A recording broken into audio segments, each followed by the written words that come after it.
their idea off the ground, get started with it. And Yep. for the meme one, we're just gonna buy them some food. I think I should wear my headphones. Yeah, but essentially, our students are coming here prepared 'Cause I today don't know with if it's presentations that are pitching ideas which are either in the business, medical industry that they believe is a profitable business structure. And as judges, we want you to observe how they perform, what their business idea is, how well they can execute the plan, Can you guys hear and me to, on the at the end of stream? the day, pick a winner. I believe we have a first place, second place, and a third place. Okay, details. Yeah, that's helpful. Okay. Yep. They can hear me. And that's all we're doing tonight. So Okay. Is there a time limit for each pitch? 5 minutes, 10 minutes, 8 minutes? they have it's a very it's a very loose one. Okay. And there's a Q&A after this, obviously. Yes. Yeah. Okay. All right. All right. Thanks, guys. Also, Ananya's here. She's one of the old execs from last year. Very great Wonderful. to see you. Welcome back, Ananya. All right. So, you guys ready to get started, everyone? Okay, I'll take that as a yes. Danny, hi. This is Kevin. Hey. Okay. All right. So, our first Shark Tank entrepreneurship pitch is going to be from Arjun and Madharan. This is going to be in the formal category, so it'll be Sai, Mr. Balraj, and Varun judging. Sorry, 1 second. I'm trying to figure out which. This is going to be the Currents investment group, correct? Yeah. Okay, great. So this is going to be an investment group with a highly diversified investment portfolio that uses cryptocurrency as capital. All right. Arjun and Madharan, do you guys want to just jump right in? Yep. Can you give me okay, never mind. So I need permission to share my screen. Yeah. Can y'all see that? Yep. Okay. So I guess Danny already covered it. My name is Madharan, and then it's my partner Arjun, and we're here with the Currents Investment Group. So y'all might have, I don't know if any of you guys have heard of this, but there's something called the Kardashev scale, which pretty much organizes different civilizations and different planets. And there's the type one civilization, which like has control of just their own planet and the energy of their planet. There's a type 2, which is their solar system, the stellar society, and a galactic society, which harnesses the energy and the land within the galaxy. And then we have universal, which is a type 4, and then there's a type 5, or type omega, which is multi-universal and has created other multi-universes. So in order to become a full-fledged type 1 planetary system, we need global interconnectedness. We need to have common currency, we need common communication, common language, and we already have some of that. We have the internet, which allows anyone to communicate with anyone. We have social media, which is another form of communication. And we also have English, which has become a global language, which everyone speaks. But one thing that we do not have is a global currency. Every country they have their own currency. Each country controls it. Each country controls the value, the inflation, all that type of stuff. But we need to have some sort of global currency that everyone can use, that has no type of control by any certain country. And that's where cryptocurrencies come in. Things like, y'all probably heard of Bitcoin, Litecoin, Ethereum, and the thing that's become a meme now, Dogecoin, even that one too. And this is a secure type of currency that uses blockchain, which makes it pretty much where like you can't hack it, you can't scam it, and it's anonymous. You can't like trace back purchases to who purchased it. You can't trace back transactions, and it's global. Anyone with the internet can use cryptocurrency. There's no restrictions. You don't have to live in a certain country. You don't need to have any physical type of currency. So, and other than that, it's a decentralized system. There's no one person or one authority who controls it. There's no government. There's no bigger organization. There's no bank. It's all through the blockchain, which multiple different thousands and millions of computers, they all store parts of this blockchain, and they control the flow of the money and the different transactions in the ledger of the cryptocurrency. So this allows a lot more privacy with people, with people and transactions, and it allows the globalization of this type of currency. So we want to use crypto. We want cryptocurrency to be cryptocurrency is going to be one of the biggest things in the future, and we want to capitalize on this and be at the forefront of cryptocurrency by using our currency investment group. Yep, so this is where the currency investment group comes in, and so this is where IDEA comes in to really fill this void of a type 1 civilization. So like Madoran said, we have all the things to be the type 1, which is global interconnectedness using the internet and our form of speaking, which is English. So we really need a currency, and so we want to be the leaders in the investment part of that. So we wanted to create the currency investment group for that. So the currency investment group pretty much is a group that allows anybody with internet access to use fractional shares and other types of shares of cryptocurrency to get started with the investment group. And we're going to pretty much pool the cryptocurrencies and different types of capital into different investments like stocks, bonds, commodities, Pokemon cards, the fashion industry, the automobile industry. And you may be thinking, like, why do we need to do Pokemon cards and the fashion industry? It's so like different than like other funds or other things you've heard of, right? They stick to the very formal things. The reason we want to like diversify in this way is in the past couple of years, like people like Gary Vee and other people like that, you've seen the growth in their investments with Pokemon cards, and a lot of people have grown in the fashion industry with like Off-White and with Yeezys and with these types of streetwear brands. So we want to use cryptocurrency and that sort of capital with our investment group to be able to diversify our portfolio in that kind of a way, rather than being very like centralized like other funds.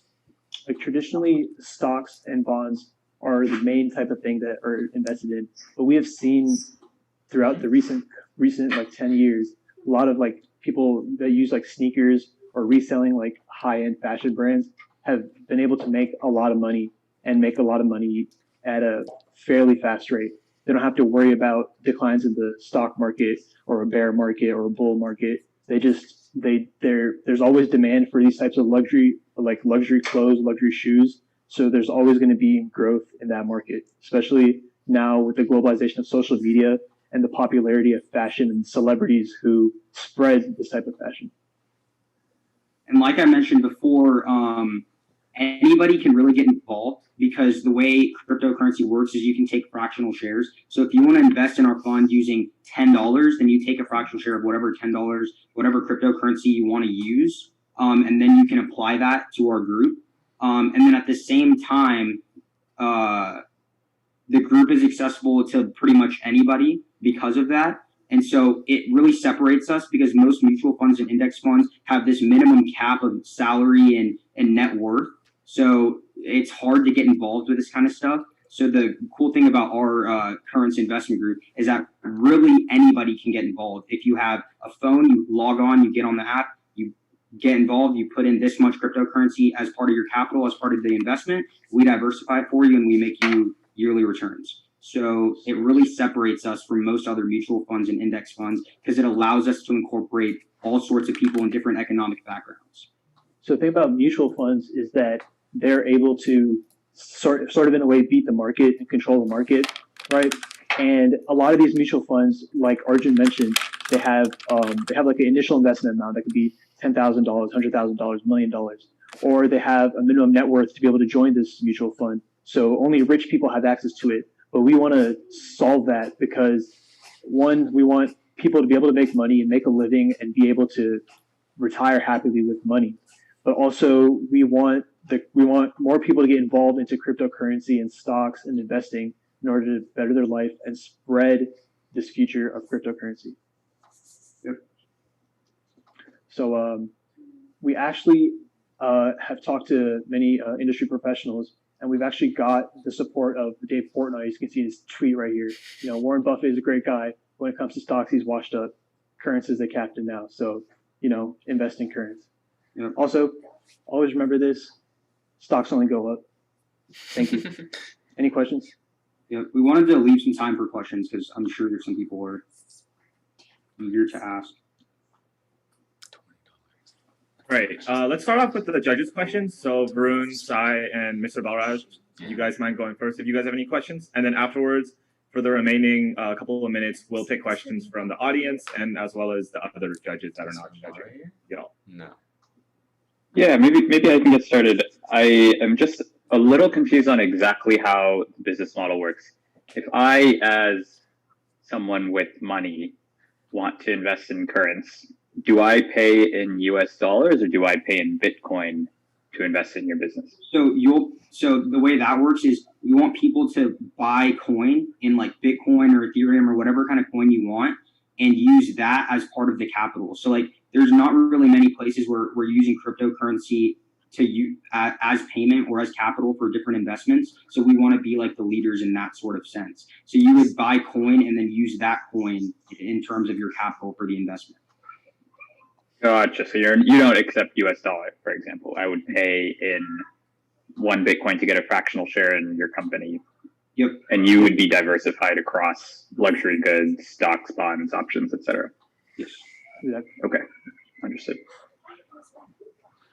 I think my question is, so how exactly are you pitching this like an average consumer? Kind of like, so Sai was saying about how we would invest in you. Like, how are you going to pitch this to an average consumer? So you pitch it to like an investor, but now how would you pitch that to an average consumer? The way I would go about it pretty much is the biggest thing is, right, a lot of people want to get involved with this kind of stuff, but it's super hard because, like I said, with most funds, you need this minimum net worth, you need this minimum amount of money to be involved. So I would use that as sort of my pitch, is that anybody can get involved, right? You made $10 and you had $10 in your savings that you made from work and you don't have to use that for your bills. You can use that $10 in a fractional share of a cryptocurrency and then get involved, and you would make yearly returns, right? It's $10, but it's still money that you're going to be making instead of having it sit around in the bank. So guys, I'm interested in, it's very intriguing by the way. So really, it's good to hear young folks like you think about the cryptocurrency world and how to leverage that in a different way. So Yeah, I just think when, flip-flops is better. let's say Sai gives you in coins, he invests in y'all. How do you prioritize your investments? And the second part to it is, how do you earn your income? How do you earn your revenues and survive and grow? So I guess I'll answer the second question, how we will earn our income. So like other mutual funds, we would be taking a percent of the investment, like a small percentage, probably around like 1 to 5% of the investment. And we would also be taking a percentage of the profit, that too, a very small percentage, maybe 1 to 2%. Okay, what are you benchmarking those percentages against? Is there some practice out there that you saw, or you said? We researched into other mutual funds, and the way they make money is through taking a cut of the profits or the cut of the investment, and these are similar percentages to what those mutual funds use. Okay, and what percentage of the demographic out there do you think still has that faith and trust in this thing called cryptocurrency? I think right now it's lower, right? But like we were talking about with the Kardashian scale, I think that puts it into perspective of how much bigger cryptocurrency can get and how we need it to get bigger. So that way we can connect using currency. Because right now we're so divided in terms of our wealth and our currency. So if we're able to get that point across to most consumers, I think that will really diversify and really get more people on board with it. But I think in recent years, we've seen a big growth in people getting involved in the stock market and people getting involved in these different types of investments. So I think that also has like this upward trend. So I think it's only going to get larger from now. And to add on to what he said, I think a large reason that people will be like the trend of increasing cryptocurrency will keep continuing, and we want to hop on this trend and we want to help continue increasing the popularity of cryptocurrency, is people have seen the amount of money people have made from using cryptocurrency, and people have seen the uses of it through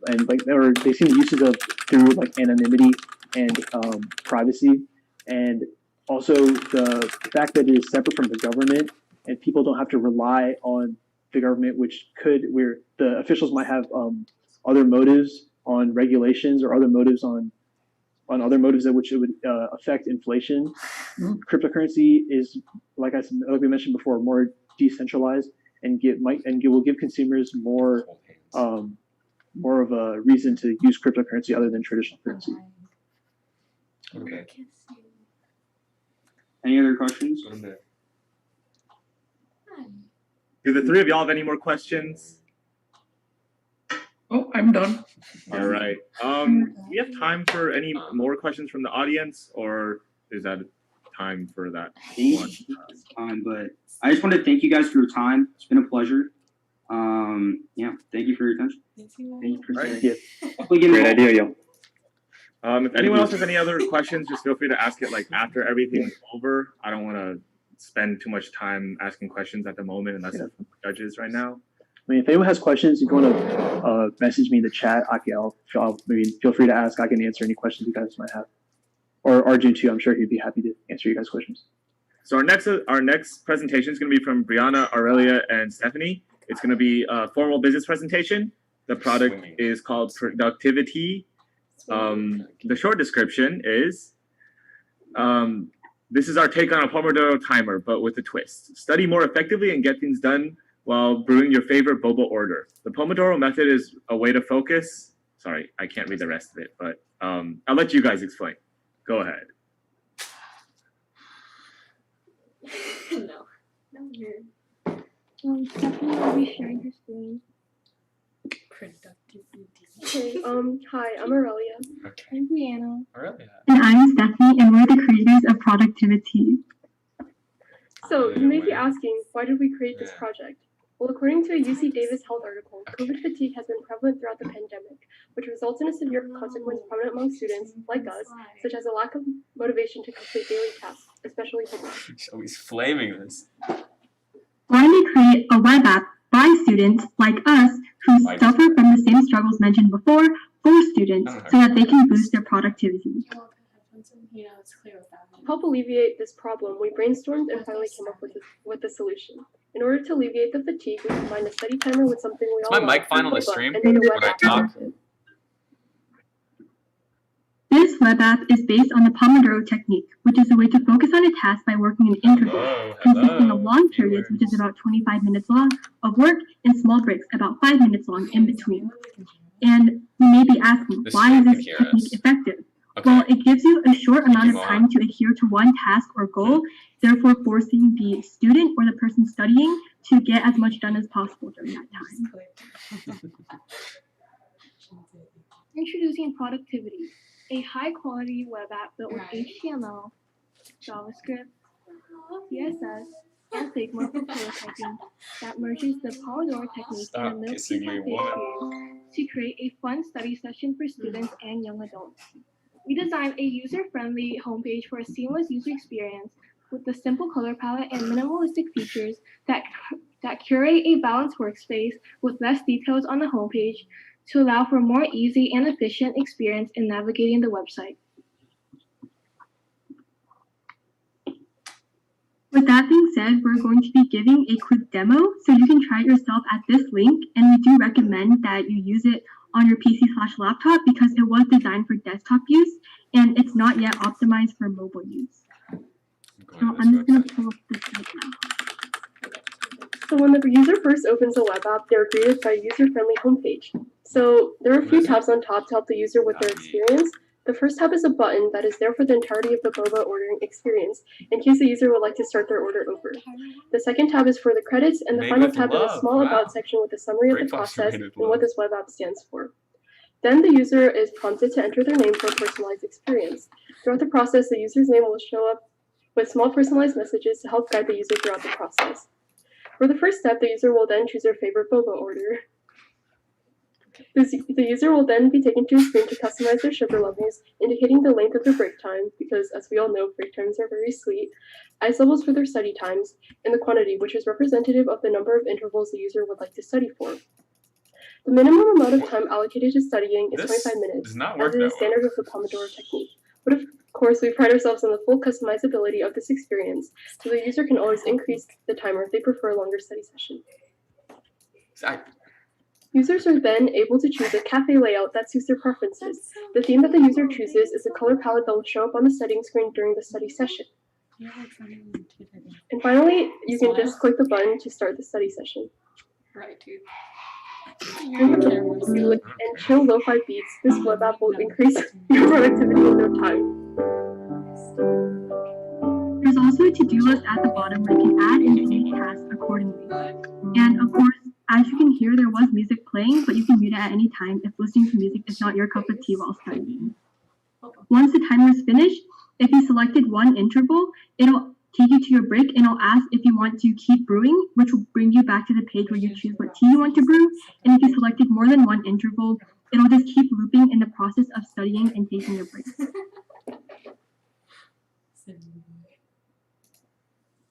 Yeah, so moving forward, we hope to transform productivity into a mobile app for increased convenience and accessibility. By using APIs such as Vue, we can increase the responsibility of the web app to phone screens, fitting the elements nicely on a smaller mobile screen. In addition to this, we want to implement Firebase so the user can receive notifications to hold them accountable for their studies. These notifications can range from those which denote the end of a study session to sassy ones that help you stay on track while you're studying, just in case you're thinking of leaving the app to procrastinate on your work. Hopefully, eventually, we'll be able to incorporate a feature where the user can record their own voice, telling them to study as the notifications sound. We also want to improve our UI UX for Maybe a if you seamless can. user experience and include toppings as customizable rewards for achieving your goal. We are hoping to include the toppings through a mini boba add-on menu in which the user can purchase toppings as a result of coins they gain from studying longer. The last two kind of come into conjunction with each other because shareable links allow for co-studying to be easier. And with that, you can integrate your own playlist, which helps you personalize your study session with your very own playlist so that you can jam out to your favorite tunes with your friends. Oh my god. Popped up, team. We actually published our web app to the public exactly a week ago with no promotions, and productivity has already received organic, have real amazing feedback feedback from from many Obama. users. And we believe that TAM students would benefit greatly from this That's app real feedback. to keep them accountable and finishing the work in a timely fashion. We hope to expand our audience to the general student population to help them boost their productivity, Would you use especially this? during weeks filled with exams and piles of work. So this plan may sound well and good, but you might be wondering, how is business exactly integrated into all of this? Well, in the near future, we plan on integrating the features aforementioned. Additionally, we would like to integrate a premium feature for users who are willing to pay a certain amount of money each month for the features that we will be talking about in the next slide. This helps us earn profit because maintaining some of these features will be costly. Some of these features will need expensive APIs or other costly platforms to No, they create just do it for and like maintain. 2 minutes. So for these upgrades, we were thinking that users could pay anywhere from $1 to $5 Yeah, that's for a bad. They should subscription. fix this. And again, these are tentative prices, so they are subject to change. No. So members will get a built-in goal setter in which they can input their goals during every single session for increasing productivity during the session, Yeah. as well as introduce a bigger selection of drinks because more options are always a good idea. After all, If you the go more the down merrier, from right? 25, it goes to 180. Check-ins Yeah. also allow for users to collaboratively hold each other accountable, and since it would take much more work to implement this new feature in which a user's goal for the session will be shared to other users at the end of the interval, it would cost about $3 a month to obtain. Lastly, the most expensive $5 features include screen sharing for collaborative group work and increased accountability, and Jitsi, a platform used in many face-to-face web communication apps that we hope to include in productivity. I don't know what Dave said. Okay, so thank you so much for listening to our presentation.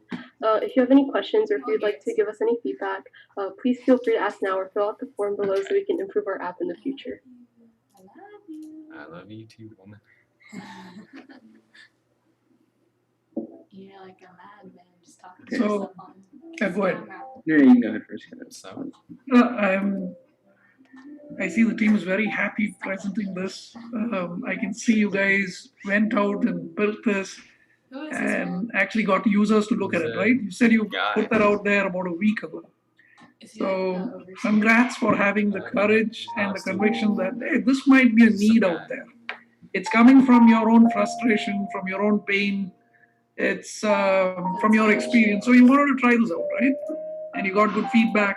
You also know that it's important to project. Here's the business plan. Here's the business behind it. So I'm glad you took out an initiative like this, and I think simple ideas like these will go a long way if you guys are very serious about turning this into Oh a my product. god, woman. They'll be takers for this. It's up to you guys how fast you want to run with this and do it. But I think there's legs with this idea. Actually, let me. This meeting is being recorded. Okay, and then I think one of I really don't have any questions because you guys pretty much touched on everything that you needed to, like in my head. But like, yeah, this is like something like exactly what Manoj said. Like, this is definitely something that we do need. But like, I think just like a small question that I have is like, so you don't have to buy those upgrades. So then, how would you end up like as an investor, how would we end up making money? Like that's my main question.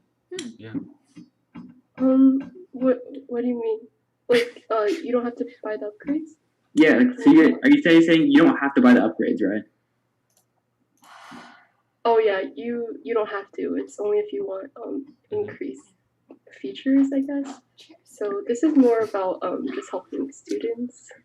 I think the way he was trying to phrase it is like, if you're as like for an investor, how are you making profit? Yeah, like your profit other than upgrades, is that it? Like, is there any profit? We were also like thinking about adding ads to it, so I think that'd be a pretty good. Okay. Or is there a thought to bring in a free version and then a premium version or whatever, and then you give this choice to the users? Look, here's another plan. If you want more features, buy them. Like a lot of products out there do. Is there some thinking like that? Because his question is valid. Arun's question is valid. How are you going to make money for yourselves and for the investors? Yeah, yes, so you have a noble intention of helping students. Yes, that's nice. That's great. But the business side of it, problem. Yeah, go ahead. I think we're next. So we were just thinking of having like a very base layer for like non-premium subscriptions, and then like as you saw, there are different levels of subscriptions, and the base one probably will have like ads that companies can pay to put on the website, but the premium one won't have ads, and we'll also probably have a donation button in case people want to help us out with it. Doesn't cost us any money to build this website. We won't be needing to profit too much, but there is a way for us to profit. When you pitch an idea, always talk about the fact that, because for a business to succeed, and I'm not talking about this particular example, you need to talk about numbers. That's where an investor will be interested in, right? Your idea, how am I going to monetize this? And by when? And how much? I need to get some projected financials so that I know you guys are around and serious and wanting to turn this. What is the number one goal? To generate profit and therefore invest back into the company, generate wealth for the stakeholders, generate wealth for the employees, generate wealth for the local community, and so on and so forth. So that's the intention. You do a lot of good things with business. Lots of good things. You won't believe the number of good things that happen out there. But anyway, I don't want to go into a lecture there, but just some food for thought, and I'm sure other judges have some questions. Yeah, no, good points, Manoj and Varun. My question is maybe an add-on to Varun's around. Right now, there are a lot of free Pomodoro timer applications, some of them with really nice visuals. Yours is a really fun concept. I was demoing it when you put that link out there. My question is, why would someone pay for your Pomodoro app when there are free Pomodoro apps out there that have some of the features you were talking about?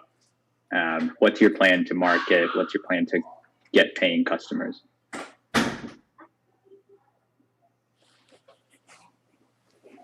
So in terms of other apps, like I saw before, some apps there's like forests where you do have to pay to plant trees and stuff, and we felt like ours was like a lot more interactive in terms of putting in your to-do list and stuff. And I know there's also Todoist, but ours is like a lot more personalized than that. So that's why we feel like ours is kind of like unique in that sort of aspect.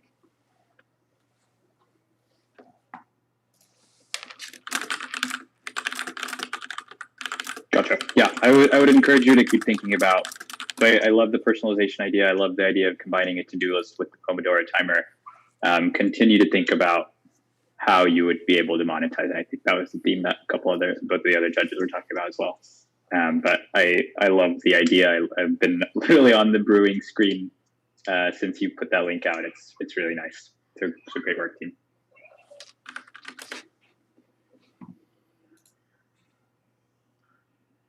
All right, thank you guys. We'll move on to our next presentation. This one's going to be from Pranav and Surya. This is going to be a formal presentation.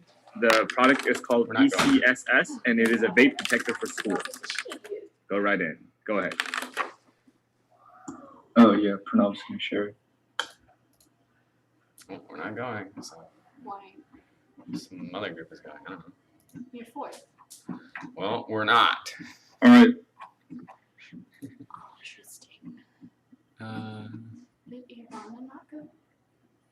No. Pranav, maybe they're doing all the business ones right now. Just while these business guys are here. But And we'll they do the did big ones. Aurelia's, which was education. Well, it's still like a real idea. It's not Okay, like I a see. meme idea. What's the name? So hey Sharks, my name is Surya, She did too? and my name is Pranav, and together we created ECSS, also known as E-Cigarette Smart Sensor. And then Carson Monroe. So why ECSS?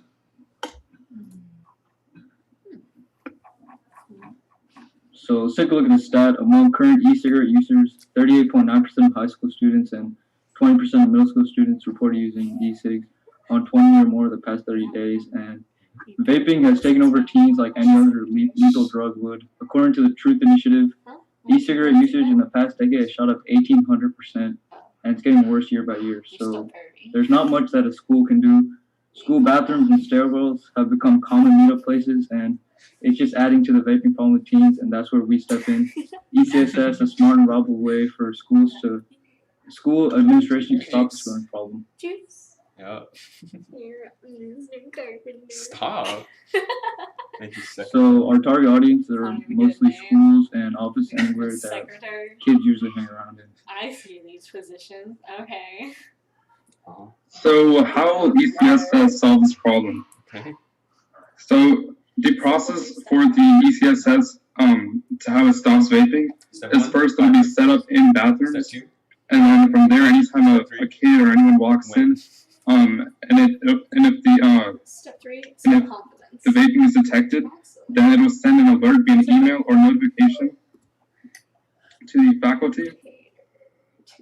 And then, so basically, ECSS is built using a microcontroller. So right now we're using Arduino and then 2 sensors that are compatible with the Arduino. And we're using the Arduino IDE to control it. Okay. And so those are the parts. Go get a snack. Yeah. And that is a picture of our prototype at the moment. So we still need to add in the Wi-Fi components, which will allow it to send an email and do those things.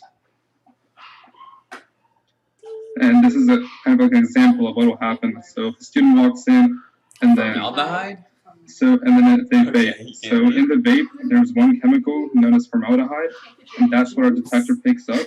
So if that's already picked up, then it'll send an alert to the faculty on where they are and what bathroom it was at. And from there, the faculty can send personnel there, and they can also check cameras around the bathroom and figure out who it was. And this is pretty much our business model. At the moment, we are spending $48 to $57 on supplies, and we are selling it at $150. We do hope to change this in the future because right now we are using Arduino, which is like a published product, so we can use our own components and create it in factories. We can definitely drive part costs to like around mid-20s, and our selling prices are around $150. And hold on, this one back. Okay, and So this is just a detector. This is how much we're gonna sell it for, and then while this man is presenting. so the subscription is so far annual of $50, and it's a base price. And then also we're gonna offer bundle packages where schools can buy parts and masks in bulk, Nice. and therefore they can save money. He's so handsome. He has nice lips. Manufacturing. You know that. Stream, he has nice All right, lips. so marketing. So pretty much. I wonder Alright, if my he was bad, my watching bad. our stream. Okay, so manufacturing. Smile if you So are. as I said before, right now we're building them by hand with the 3 components we buy. But soon, if the investors can help in, then we can locate factories where we can produce the parts ourselves and actually like solder them together. We can definitely increase stability and allow us to drive our costs a lot lower, so our margins will be a lot higher when we sell the product. Wow. Yeah, this, by the way, if you weren't So paying attention, this is pretty much the main way professional we're going to reach out to clients and schools is through the TEA, also known as the Texas being a Education snitch. Agency, and they oversee all 1,200 Texas school districts, like which includes 3,200 high schools. So they actually have a meeting every month discussing everything from bathrooms to whole thing libraries to anything is that's that part of a school. they're And developing we can a thing actually to go and catch people apply vaping. and pitch our product in that meeting, and then they can connect us with high schools that actually need our services. I see. And on top of that, we plan to market over Facebook chats and networks over teachers. Yep. Stop it. So these are our competitor prices. So at the moment, the biggest competitor is SupplySense, and they charge pretty outrageous prices. So far, for each detector, it's about $1,000, and roughly there are about 10 bathrooms in each high school. And then on top of that, to use your subscription to receive emails and notifications is $150 per unit per year. So you're gonna, when it all comes together, you're getting $17,500, which is obviously too much for schools to handle. That's one of the primary reasons that vape detectors are not used in schools at the moment. However, with our product, we hope to sell the detector at $150 per piece, and then the subscription will be about $50 per year for all of them combined. And then, so for a total 5-year plan with 10 bathrooms, we're only looking at $1,750. Need more followers on our Instagram account. And so this is why we need your help. So again, like I said before, if we can switch from producing our detectors via hand and using other companies' products, we can actually produce the components on our own, and then solder them together, so we can definitely drive our costs down. We also need help marketing and different ideas, and then the same thing goes for advertising and also product advancements. We also hope right now for our notification system we're using a command chain, but we hope to make an app, so it's a little more of an easier UI for teachers and newcomers. Sharks, are you ready to save lives? Are you ready to save lives? Thank you. Any questions? Ready to snitch on people? Well, I guess I'll start off first. I got two pretty. I have two questions. So one of them is, so let's say, so you said like it can detect that one chemical, right? Yeah. And so how, like, well, let's say like an nicotine company, let's say like Juul, for example, let's say they change it so it doesn't include that chemical. Are you guys gonna like, so what's so formaldehyde is not like one like the small chemicals. It's actually like the base for the product. Okay. So you really can like, at the moment, I'm not sure if they're gonna make anything, but at the moment, almost everything does use formaldehyde as their like base for the product. And my second question is, so you basically have, so you have the selling price at 150. So I like the numbers portion, so you guys included numbers. It's like the first thing we've seen like, the entire time. But so you have your selling price is at 150. The amount makes to manufacture is $50, around $50. So then why is there an annual subscription service? Like, so the annual subscription service is mainly for the app. And with the app, when we do design the app, we plan to make it so that the app is like really specific on where that person is, and like it's specific on what faculty member to call on, like based on where they usually are in the school. So that's what we want to offer subscriptions for a service for. Okay. Yeah, those are my questions. I have a few great presentation, guys. Really wonderful business need that you're solving, a social business need, really. My question, first question is around efficacy of the product. How well does your product actually detect vaping? How close does someone have to be vaping to the sensor?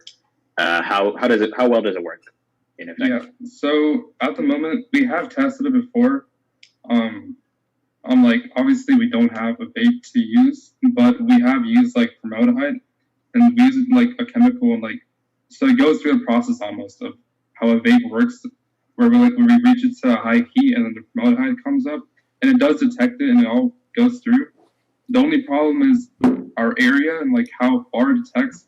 So that's one thing we also hope to advance by adding a vent or a suction, to where it'll have a higher range and where it can pick up the chemicals. That's also one more thing we want to add. At the moment, it's probably a couple of feet, maybe 4 feet squared, around that much. 4 feet by 4 Gotcha. feet. That's probably, yeah.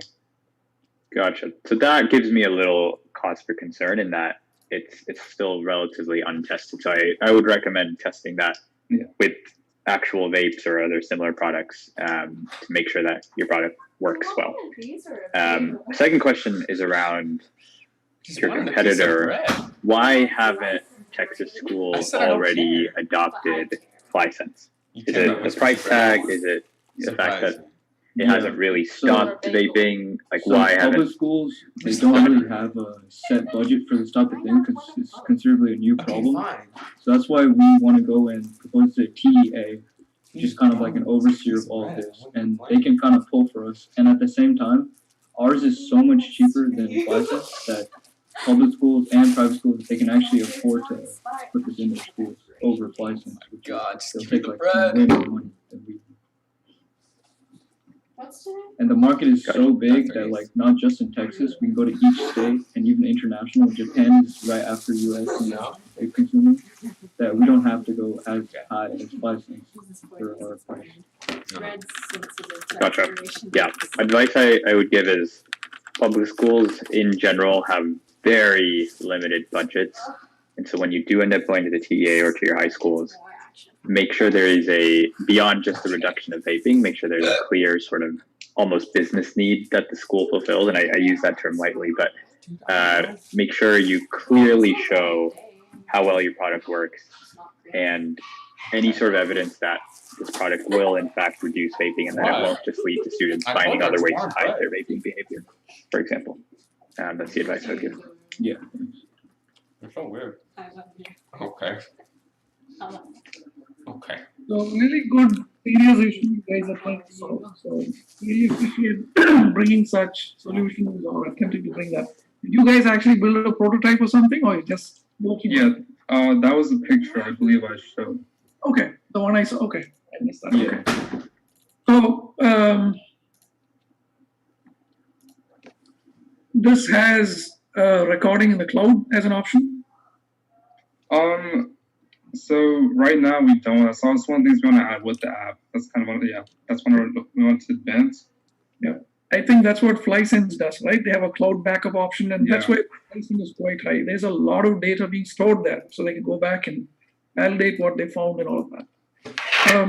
I guess you're aware through your research that school kids have learned how to hack this whole thing and make sure that the aerosol in the vape doesn't get out into the air there in the bathroom. So these things cannot detect. Have you heard of such?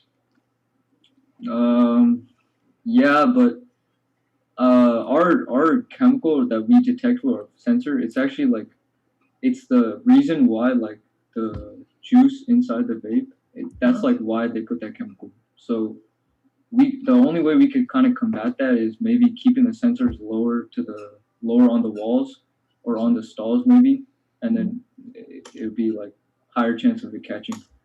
Okay, but it's going to be within the reach of someone's hand, the detector, if you're going to bring it that low. Yeah, we would have to look into that. Okay. At the same time, if it's removed, we can send an alert to the teachers if anyone's messing with it. Or Yeah, practically there's going to be a whole bunch of sensors spread around there, and students can yank it off the wall or the door or wherever you're placing it. But what you're doing is a very, very useful thing because the seriousness of that issue is being. By the way, I guess you've done enough homework on that. That's why you built the solution. Who's your target buyer? Is it the independent school or is it the school district? And if so, who are you pitching this to? Yeah, it's definitely the school districts and schools. Okay, so who will be the decision maker in the school district in your view? Probably the TEA, and we could also, probably the TEA. That's what I would say. Okay. Yeah. Because if you get this out there and say this doesn't cost as much as license, and you really work hard at this and compile some scary data that's already out there and say this is what's happening in the school bathrooms, you will be taken up very seriously if you pursue this. And the fly sensors of the world, they're already big and expensive. They can never come down and compete with cheaper products. But when I say cheap, it should also come with whatever options that license offers, but at a lower price point. It's not an easy conversation, but in the end, you will get attention if you have a product out there that works and you're trying to solve something very serious. Yeah. Good work, guys. Yep, +1. Great work, guys. All right. So, Leia, I'm sorry, but because we're running out of time, if you could wait till the end for questions. And for future presentations, guys, remember, not over 10 minutes. So, with that, next up, we have Subiksha and Shweta, and their product is called Inspire, which is a device to help those with asthma.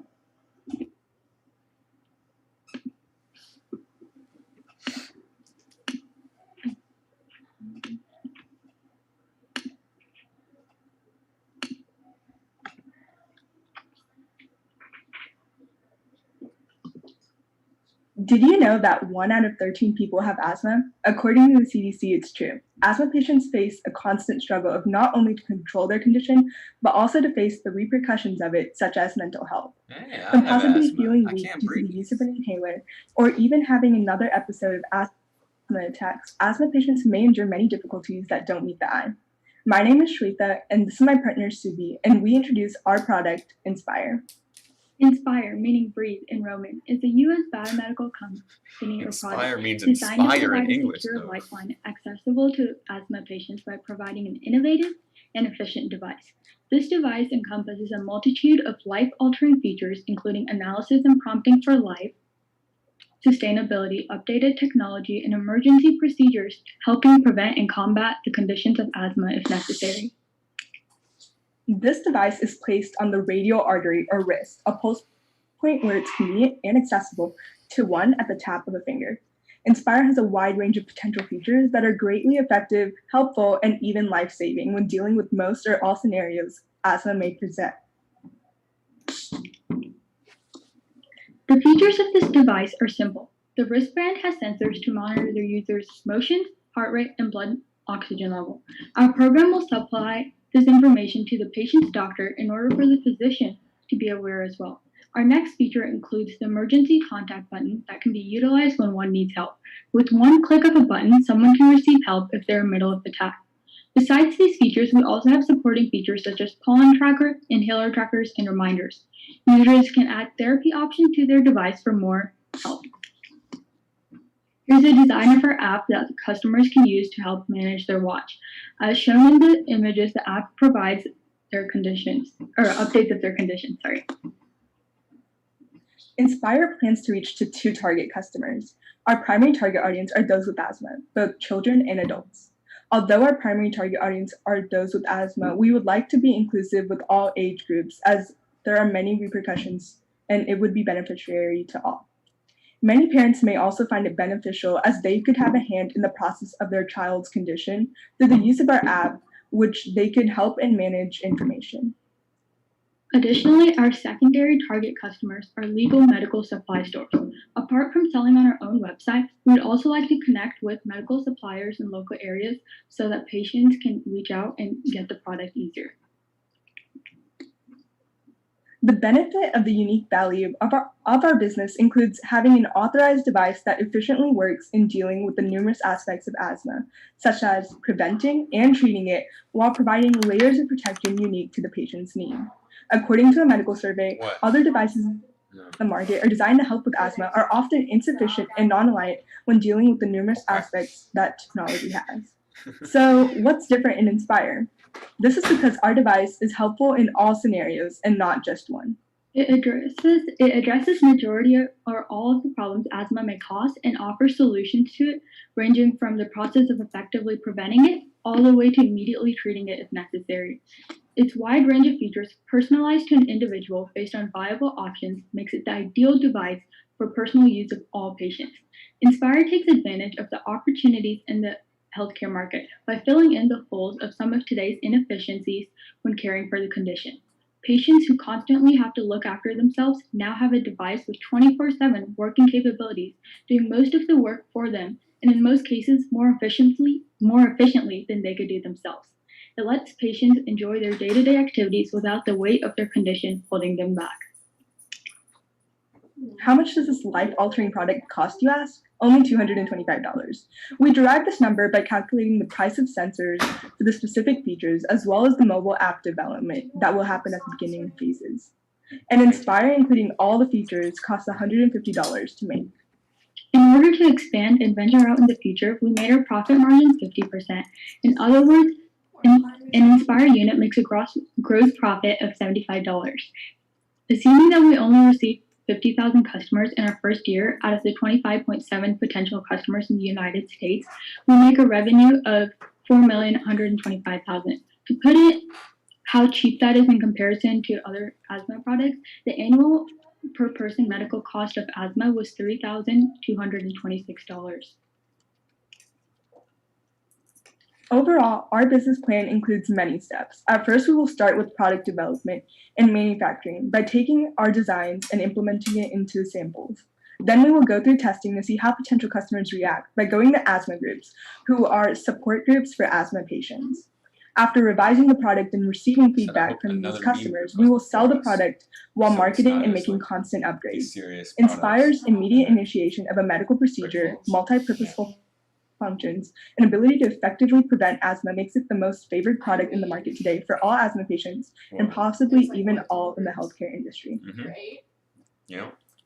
It fills in the gaps of medical care which wasn't viable for asthma patients before, therefore greatly reducing the risk of harm or death to ever occur in a patient. All in all, its undeviated capabilities calls for a full circle of protection and surveillance at any moment in time, and in the end, helps patients breathe easier. Let Inspire serve as the inspiration to live life to the fullest, even with asthma. Thank you. Any questions? These guys are I going think now. I'll start off first. We all have this question. So why can't we just use an Apple Watch instead? This is the fourth one? So Apple Watch does not actually have all Really? these This is the fourth features, and if you look at it, Apple Watch isn't certified under a medical watch. And then Secondly, and so even Right, if you go to like I think there's some I don't think sites they did. that talk about like There's another the business differences. one. And speaking on a overall perspective, like There's another business one. competitor There's another advantage wise, There's another Apple Watch is for like everything, right? It's a mini version of your phone. And there are other asthma watches out there, but none of them integrate the current technology and have all these features available as of today. To add on to that, asthma patients like to keep track of how many times they use their inhaler and the fluctuations in their blood pressure, which is definitely in the Apple Watch, but there are many features that are specific to asthma patients that are necessary for them to have records of so that their doctors can also use. Alright, so yeah, that clears up all my concerns then.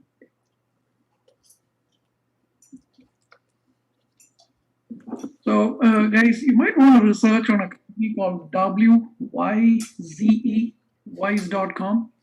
It was founded by ex-Amazon guys, young Chinese Americans, a couple of them. I buy their products. I love their products. They're designed well and they're very inexpensive. Nothing to do with asthma per se, but blood oxygen monitor and a whole lot of other features that you listed out. It's already there in their watch and they're selling it for $20 a piece. Their goal is to make it cheap affordable, and get it out to the people, but without compromising on quality I think. or user experience. It's a They said it's they have a a 50% profit tough margin, mix to balance, meaning $75 but profit it's each already time. there on Amazon. They sell it through If I their remember website. That watch Yeah. is right now available for pre-order, and it comes out in Feb. But they don't have this one clear feature that you're talking about, the asthma monitoring part. So to do your homework, but really appreciate you guys putting out some numbers there and whatnot. So when you're targeting a particular segment, asthma patients or who you're aiming for, if you can, and I don't know if I missed it, if you can do some validation where you send out a survey, get asthma patients to respond and say, hey, look at this, 87% of them said they would buy a watch like this if it is priced below whatever. Get those data points and show it in the form of a graph or a chart and say, there's potential out there. Price point, you might want to do more research because there's a whole lot of things coming up which are going to be more affordable, and Wise is one example.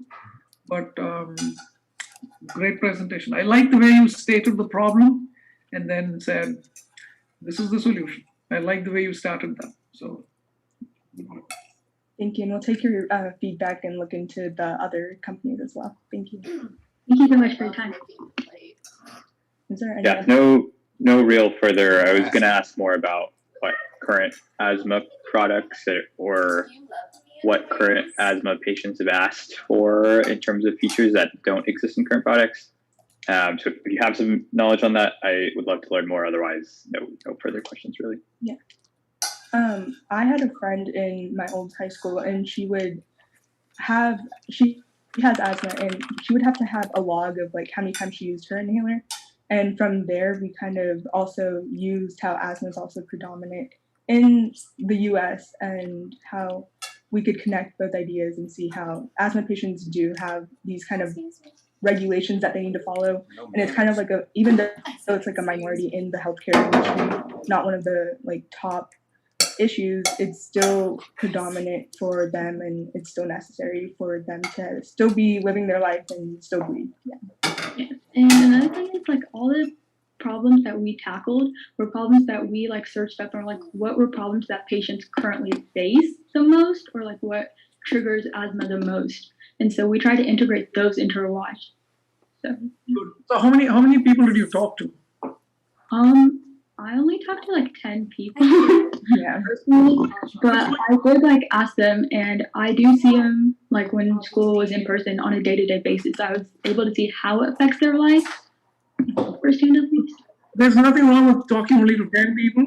I was just asking, but the more you validate it, you're more confident, right? Because you hear a lot of things when you talk to more and more. So there's a couple of kids in Dallas who built a product for the blind. So they went up to the National Association of the Blind in Dallas, and they built a smart sensor stick, walking stick. And they thought it's easy. You put a sensor in a stick and hand it over to a blind person. But no, the blind people had a lot of feedback to give, lots. And so they pivoted and they made a better one, and then yet another one. And so, yeah, that journey is exciting. And when the user tells you a lot of things, so good, great. I know we are running out of time, so good work, guys. All right. Thank you, Good work, judges. team. And so our next presentation is by Kapil and Rohit. Their product is short trade, and it's a better approach to donations and hedge funds. We got a book. Okay, cool. I'll just share my screen real quick for the presentation. Tam sent me a book called A Canticle for Leibowitz. I just want to make a comment here. For a guy in my age group, I'm learning a few things from every single presentation I heard so far. So really, really grateful that I'm part of this. Yeah, it's my screen. Is it showing up already? Yeah. Cool. It's a book. Yeah, you can get started, I guess. All right. Hi, I'm Kapil. And I'm Rohit, and this is Cherry Trade, the real Robin Hood. So Cherry Trade is the new Robinhood. Hmm? So over the course of our presentation, we'll be looking at three different things. One is the proposal, strategy, and then execution. Now, this is the Cherry Trade proposal. Cherry Trade is a hedge fund, except it's not a hedge fund at all. Cherry Trade is the exclusive collab between stock market and charity, one we'd never thought we'd see. Not a, All right, not a Cherry Trade's market analysis. before we get into Cherry Trade itself, we wanted to go over some of the extensive market research we conducted prior to the development of Cherry Trade. Over 60% of all American households donate annually. This establishes a market of over 81 million households that we would supply our services to. Furthermore, households on average give $2,514 to charities annually.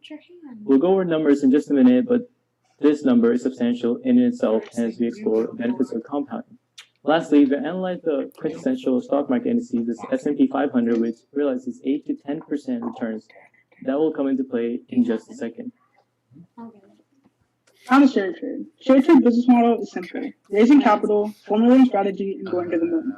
To start, typically households donate directly to charities. Cherry Trade, however, relies on everyday households to donate to Cherry Trade instead.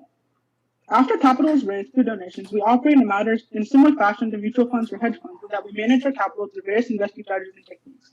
I know hedge funds have a bad rep, especially considering recent events, but that's where we're different. Instead of greedily taking profits and limiting wealth to the wealthy, we donate to charities of choice selected by everyday individuals or households who donate to our firm. For example, if someone wanted to donate $1,000 to the American Heart Association, he or she would donate $1,000 to us instead. We'd invest it and say we return 15% for the year. $150 would be donated to the American Heart Association, while the initial $1,000 deposit is intact. The capital can be released by the person who donated or directly to the charity at any time. So here we crunch some numbers. The initial control group would just be donating X amount of dollars yearly.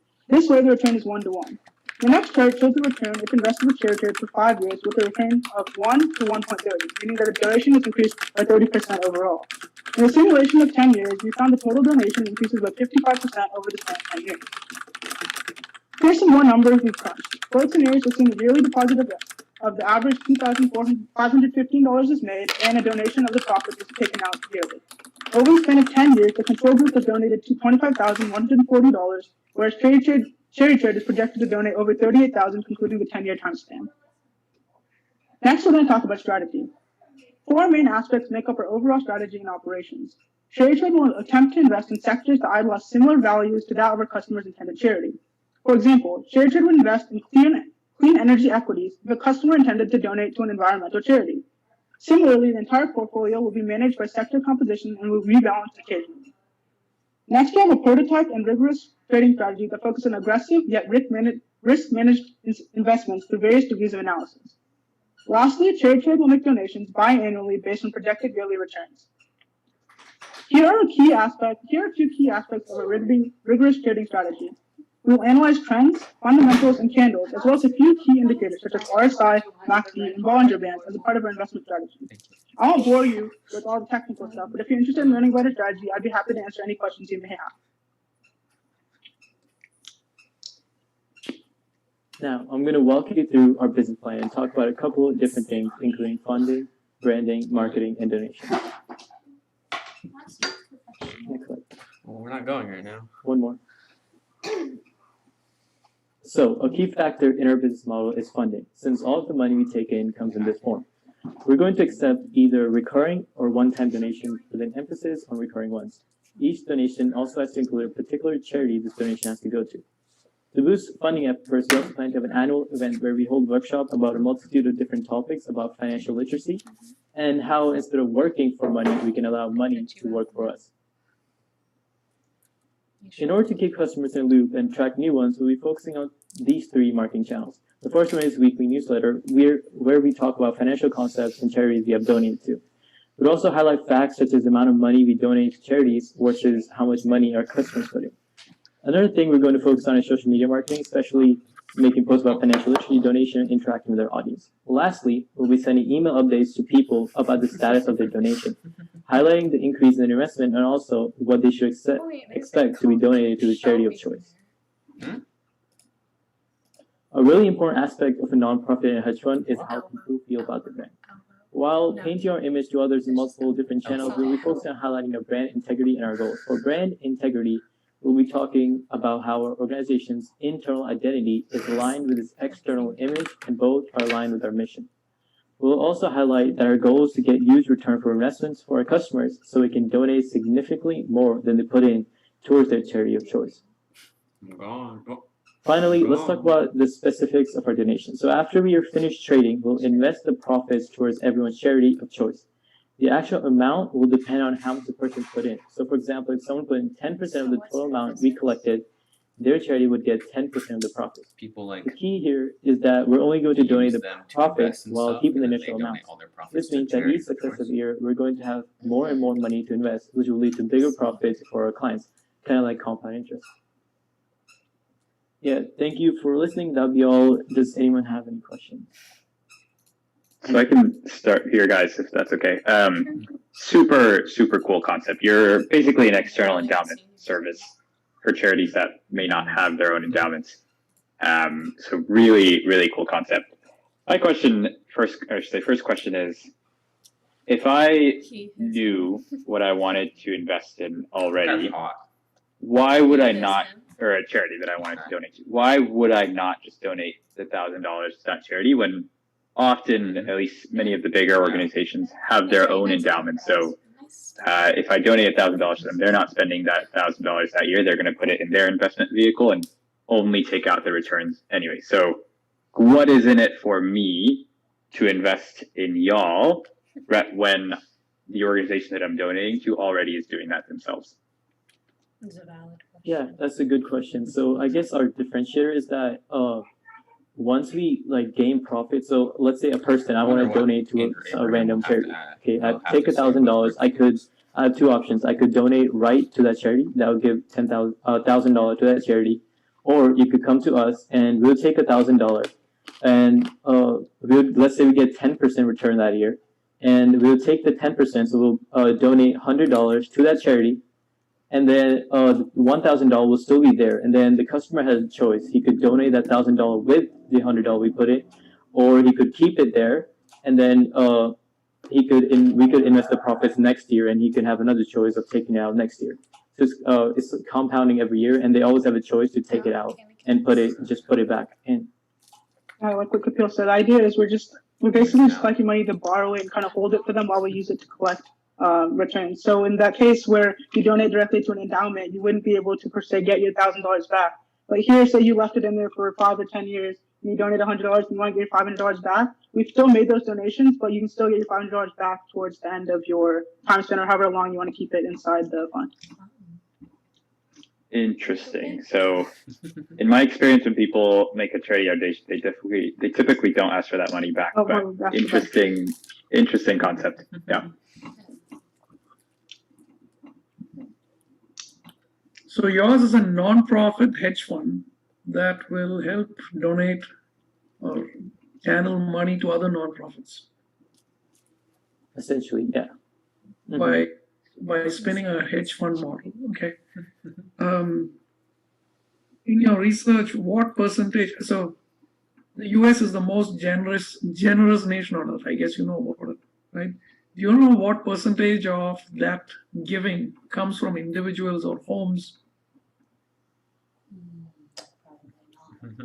So what do you mean by comes from homes? So we did our research and we came to the number. There's foundations, there's these charitable organizations, all that.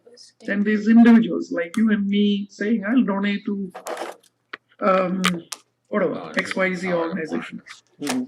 Just to let you all know, I think around 80% of that $200 billion that the US donates, 80% of that comes from individuals. People like you and me or your dads and moms actually giving money every year. So there's a lot of money that's being given out, right? So great model that you're thinking about. So I just wanted to highlight that point that there's plenty of scope. It's up to you guys how you drive that idea even further. Exactly. According to our research, we found that 63% of everyday American households donate yearly. We found that average amount to, obviously it's skewed towards some people who don't donate a lot and then some people who donate, high wealth individuals who donate a lot, but we found an average of $2,515 annually, and that includes, that's from 62% of American households, which we found to be about 81 million households overall. Wow, okay, good research there, okay. They are not the judges for the meme I think yeah, Manoj and Cyborg touched on some points that, You do realize if they look up that your I was gonna. jobs on your So there's really like I don't really have any questions to ask. I just really good presentation, really good idea, has really good social impact, and so Thank you. Well, how many of these people are gonna look up All brick flops on right. Instagram? Thank you guys. And So next I'm already up, following we a shit ton have of TAMS kids on that account. we have So they look it Adish, up. We'll probably Venkat, come first. Anirudh, and Aaron with Rooftop Gardens, a business focused on making rooftop gardening furthermore, on and then city said buildings nothing and afterwards. apartments easier and more accessible. Right. Okay. I guess I'll share this screen. business do you actually think is the best so far? Probably the vaping one. Okay. Yeah. Yeah. I wasn't really listening to that. Hello, Sharks. My name is Adish. Pollution. I'm Anirudh. It looks like fog. My name is Venkat. It's small. And my name is Aaron. No, and there's a caption. Okay, so here's the problem. Over the past few decades, the amount of air pollution in America has increased to the point where there's a significant risk to human health. In both cities and suburban areas, pollution levels are well above the healthy limit. The increase in cars and other single-mode vehicles has also caused an increase in carbon emissions. In densely populated areas such as New York City and Los Angeles, blankets of smog cover the city, ruining both the air quality and the look of the area. This is such a large issue that in some areas there's a daily report of the air pollution, warning if it is safe to go outside or not. Our DMs. Who's he? You know some TAMS guy? That's so funny.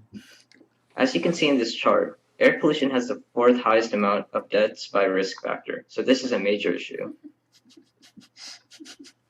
Okay. Our solution is a business focused on making rooftop. Something happened. Oh, sorry. Oh, okay. Did autoplay? Yeah. Okay. They're So cute. our solution is a business focused on making rooftop gardening on city buildings and apartments easier and more accessible.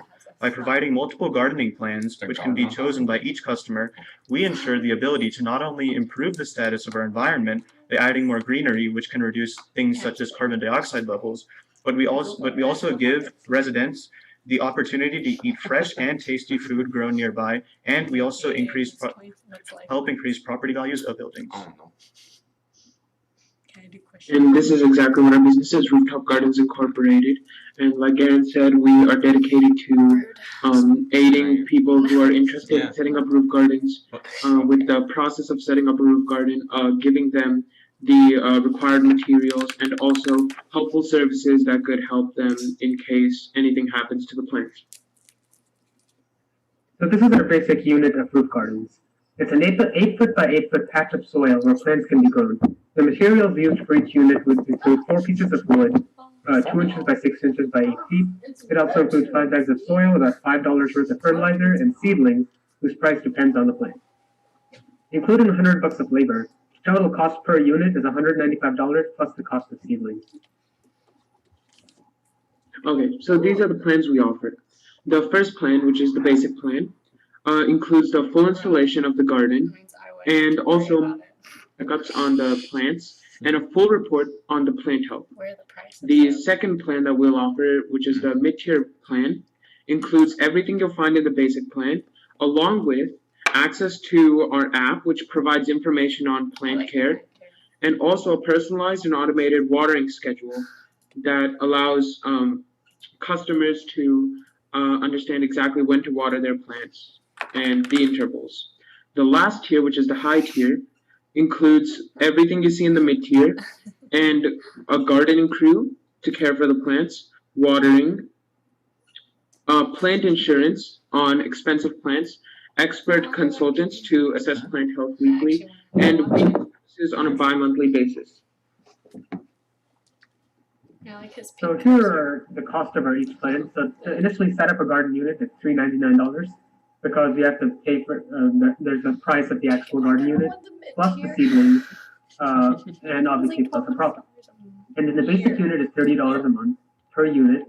The mid-tier is $100 per unit per month, and the high tier is $200 per unit per month. Help out the environment or have Netflix? So one of these incentives to use our service is that it can increase property values as the curb appeal of buildings is going to increase. Another main benefit is the ability to socialize. People can come together, and if they want to work together in the garden or just talk, it's a great place to socialize, and it's also an environment closer to nature in cities. Another benefit are tax benefits, because in areas such as New York, there is a green roof tax, which is a tax deduction if a large percentage of your roof area is covered by plants.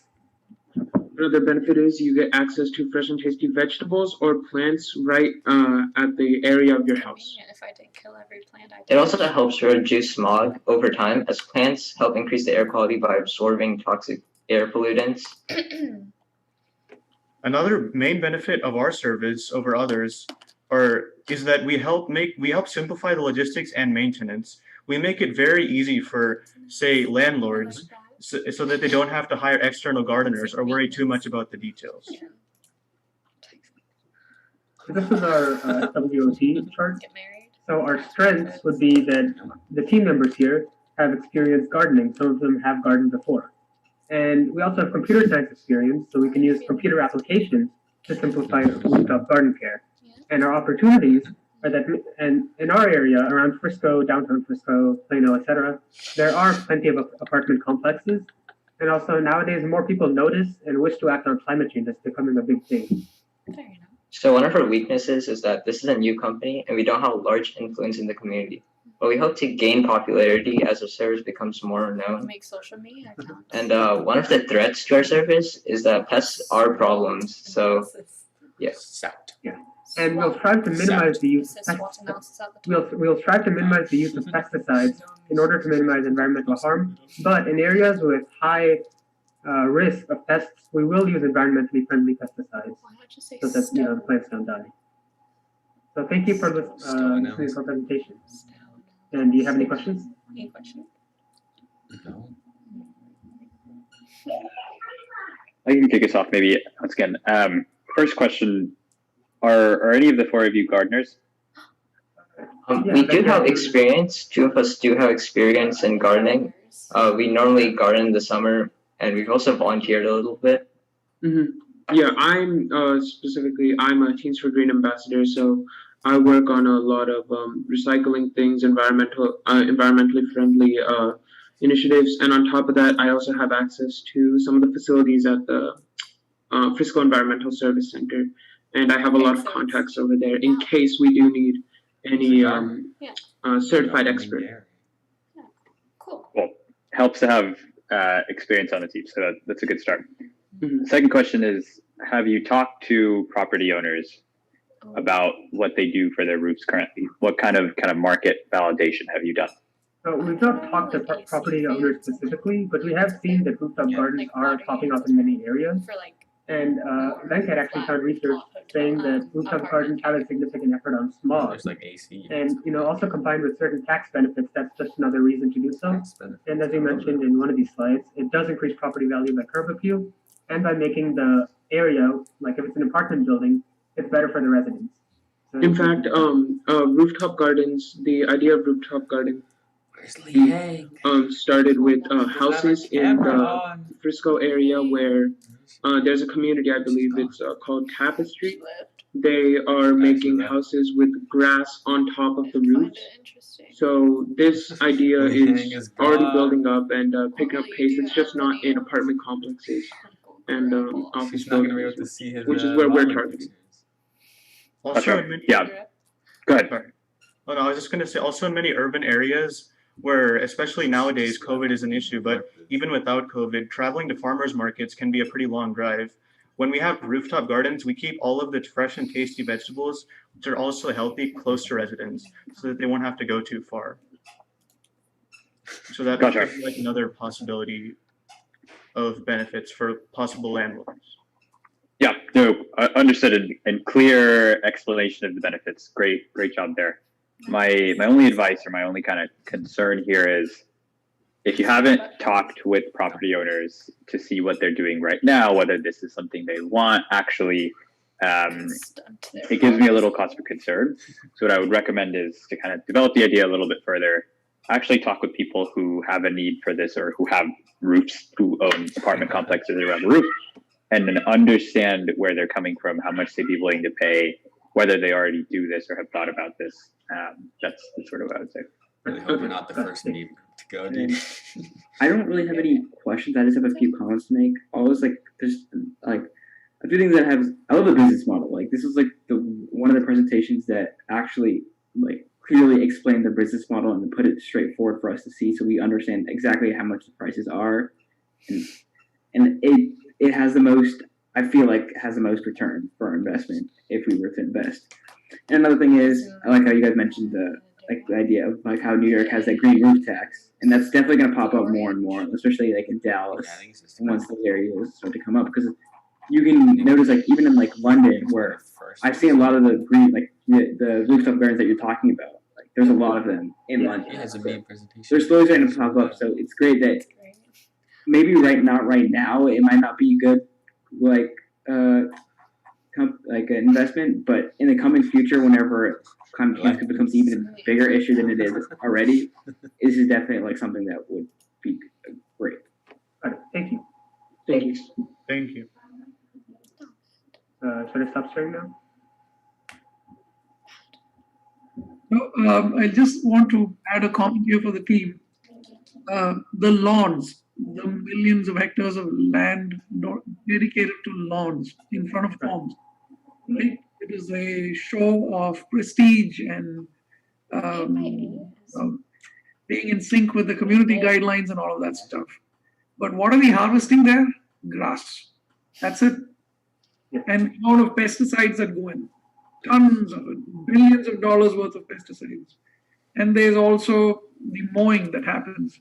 The gases coming out of those, I believe, is more poisonous, and you inhale more of those lawnmower fumes compared to the cars that pass by your home. If you do some research there, you'll find some stunning facts. Does America really need all this money to be sunk into maintaining good-looking lawns in front of their homes? If it's like a Worth a rooftop topic. That's a lot of real estate lying there. And what are we getting out of it? Organic food? No way. It's grass. Yeah. You. Food for thought. Yeah. I believe laws actually have a net negative effect on the environment. Like there's like no positive for lawns. Good work, guys. Yeah, one final kind of just bit of feedback unrelated to the idea. When you're presenting as a team, generally best practice to have one person per slide. It's a little jarring to hear 4 voices on the same slide bounce back and forth. Just a bit of feedback as you present more and other things. Typically dedicate one person per slide, have them really understand that slide, and then if you're moving on to the next slide, you can switch off. But just a bit of feedback there. Okay, I understand. Thank you. Thank you. Thank you. Thank you guys. It was interesting to hear about rooftop gardens. And our last formal presentation is by Yvonne, Trey, and Nolan. Their product is called Nest, which is a community platform that connects parents facing challenges of raising children with disabilities or specific needs. And I'll let you guys go ahead and present. Just to let you guys know, Nolan couldn't make it, so I'll be taking over his parts. Kudos to you for turning up. So after Yeah. after this thing to help children in need. So hi Sharks, my name is Trey. I'm Yvonne, and we're here to introduce to you Nest. It's cute. I don't understand. So Nest is a community application that allows parents of children with disabilities or specific needs to connect with one another, as well as log the child's behaviors and emotions flexibly. Okay, it's like my P tracker. Okay. So now we're going to get into some of the statistics about the problem itself. So according to the United States Department of Health and Human Resources, 20% of U.S. households have children with some form of special needs, which equates to about 1 in 5 households. Cross-sectional analysis indicated that parents of children with special care need reported These guys went? poor self-rated mental health, greater depressive symptoms, and more restrictions in instrumental activities of daily living. Yeah, I guess these guys are. And according to the U.S. Department of Agriculture, it takes about $240,000 to raise a child from birth to 18. However, for a special needs child, These guys went. These expenses can quadruple due to medical expenses and therapy. With Nest, parents can cut down this cost. That was 6, unless these guys also went. So the Nest app offers a calendar function that allows parents to log behaviors and emotional patterns of their children. Guys went.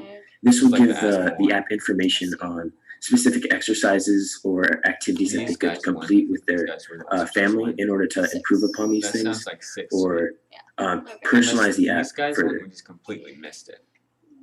Do you remember each business? The Insight section will give information that has been reviewed by pediatricians and special education specialists that allow parents to read more into their child's condition. This part uses login information that was given when the parent signed up for the app so that it is more geared towards specific situations. The bubble one. The way we differ from other platforms is how our community base allows parents with similar experiences to connect and share tips and strategies with one another. It's also a great outlet for parents who need emotional support and they can express the stress that they've been feeling. The discussion forum is also anonymous so that individuals will feel more inclined to talk about their personal problems. Yeah. Now let's discuss our finances. Nest will have 3 ways of generating capital. The first is subscription at $5.99, which is a relatively low price. Another is advertisements, as we would be paid by advertisers to place their products in ads between our community posts as users scroll or our Insight section. And our last way of gaining revenue is sponsorship, in which we sponsor behavioral therapists and the like, as long as they're approved and have high ratings. Get his booty ate? So Nest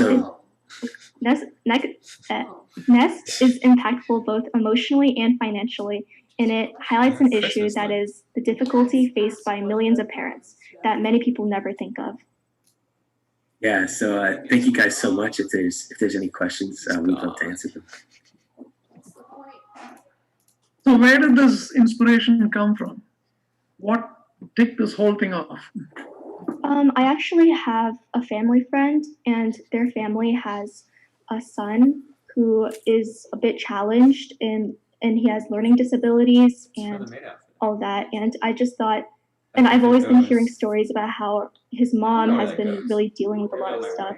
Like she has problems with the workplace, and she's been, really going through it. So I thought that would something that would help her express her feelings and get more advice on how to parent would be a great way to help their family. You are someone special. Yeah. So good work. I mean, not something which I would have expected a couple of teenagers to come in and talk about. How do we help parents of disabled children? Mm-hmm. And if you look at the landscape of disabilities, it's so challenging. You might have someone in your own classroom or in your neighborhood or whatnot. You would never realize that. What that child is going through, or his parents or a sibling. It's a lot of chat. So I'm sure you've done a lot of that homework. What happens to all of those groups already out there that's been formed on different social media sites and whatnot? I'm not sure if you've seen. Did you do any homework in those groups? Yeah, so there are other groups out there with platforms that allows these parents to communicate. But how we differ from that is that we have information from different specialists that we can have through the app itself. So it kind of takes what's in different parts in different apps and connects it in one spot that parents can go to for just their convenience, and just balance that a lot better. That way, we're not going back and forth Also, to different apps. Also, this discussion forum is anonymous and it's just solely on the app, which makes people feel better about just sharing something. Although there are other platforms such as Reddit where you could be anonymous and talk about it, this is more specialized for them. I think. So you haven't seen any other website that's doing the same thing, a platform for parents with disabilities? I don't think so. None that specialize in this. Okay, so disabilities can be neurological disability, can be physical, right? Yes. You're going to have content created in all of these categories when people sign up. So there's a lot more users coming in, parents signing up, whatnot. How do you plan to monetize this? You mentioned about this, but I'd love to hear. Yeah, so we'll be hiring pediatricians and special ed education specialists. For the pediatrician part, since they know children really well, their whole education was built on that. They are able to help parents find more strategies, and even if it's from a child who's autistic to a child who is just like unable to walk. These doctors are able to help parents at least know how to like deal with it emotionally and find some strategies to help the child and the parents' relationship. Exactly. So there's also like, if you look on the internet, there's obviously platforms you can anonymously like relate to others of your problems. However, this allows them to have a sort of a community built around it as well. That oftentimes whenever you're just going on a site, you don't get the same experience, and you don't get to have that personalization. Okay. So let me rephrase the question that I asked. How do you plan to make money from this? Oh yeah. So basically we have the subscription service that is $5.99 a month. We also have advertisements that are throughout the different sections of the app. And finally, so once we find a good community and they support certain therapists that are highly recommended, we'll sponsor them in a way that we can get some revenue from them as well through that sponsorship. Okay. Have you guys heard of dyspraxia? No. Most people wouldn't have. There's dyspraxia, there's apraxia, there's dysgraphia, dyscalculia. Oh, yes, my cousin has that. Yeah, sensory processing disorders. There's dyslexia, of course. There's a whole lot of spectrum issues, and there's a whole lot of kids who are struggling with different challenges associated with each of them. And each of this is different. And a parent whose child is dyspraxic may not find much information or value in a conversation which is related to maybe Asperger's or Asperger's, right? So each one has its own characteristics. It has its own needs, therapies. It's a whole world by itself.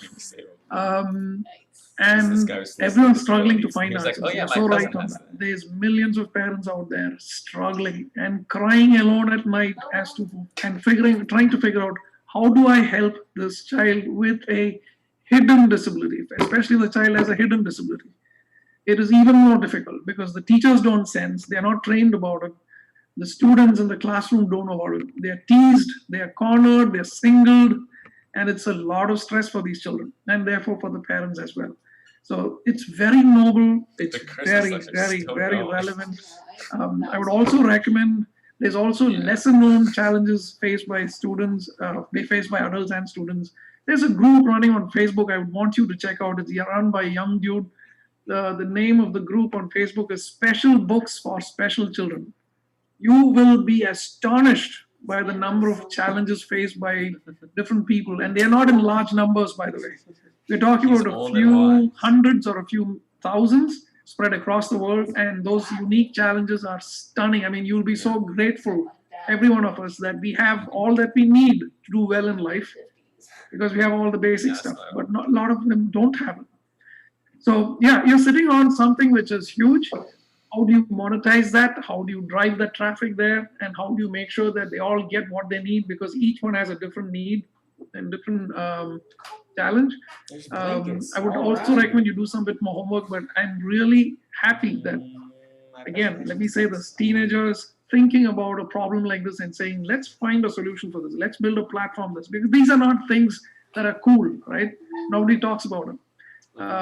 It's never discussed. And so I'm really happy to hear all these problems you guys are trying to solve and this one as well. So hats off to you all. Let me stop. It's very exciting. Thank you. Yep, agreed. Very, very exciting and very important problem to solve that often gets overlooked by us privileged enough to be business is so boring. more or less normally able.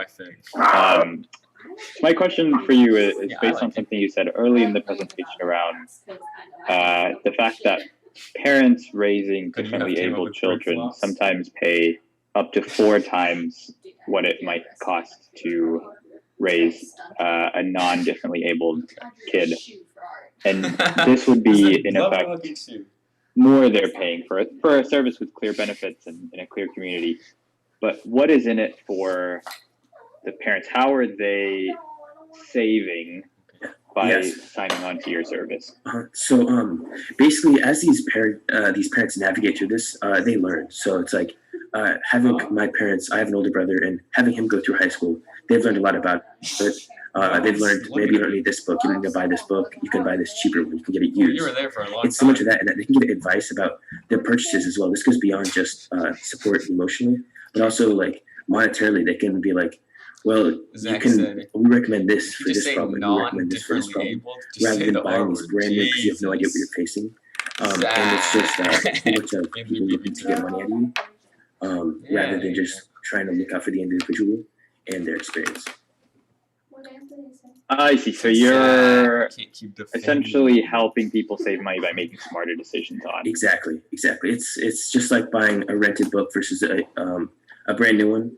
You don't really know all the time, especially when it's for your kids. You don't know. You want to get them the best, but that also has a big price. So it's good to have support being like, well, this works, and you can save money doing it, and it takes away that uncertainty for their child, which is very important in these situations. Gotcha. So my advice for the team here is to talk to as many parents of differently able children as you can and get a sense for exactly how those parents are spending their money. And to the extent that, and this is based on this is a hypothesis more than you should do the research, but parents with differently able children typically are less price sensitive than normal parents in that they're going to spend whatever it takes to take care of their kid, potentially more so than your average parent. And so saving money while helpful is potentially not their top concern. They're going to want the highest quality service rather than the cheapest service. And so to the extent that, but the point I'm trying to make is do your research, talk to parents, get as much kind of numerical information. If you know the average family spends $20,000 per kid on differently able children, get the breakdown of what that $20,000 is, and in that, try to get a sense for the opportunity. How much can they save on medical expenses? How much can they save on resources? How much can they save on community-based things? Like whatever those line items are in their budget, get a sense for what those are, because then you'll get a better sense of the opportunity for your idea. But wonderful idea, absolutely solves an I don't know if they so best did like a real presentation like this. Thank you so much, Phil. But I or if the whole thing is. And so, yeah. I don't know how Sai, they like, the question that Sai asked was basically answered my question. And so I really like the idea. It's uniquely really bad. good idea. Especially, I think I just want to get this correct. So you're basically just consolidating everything into basically one app or like a service where Exactly.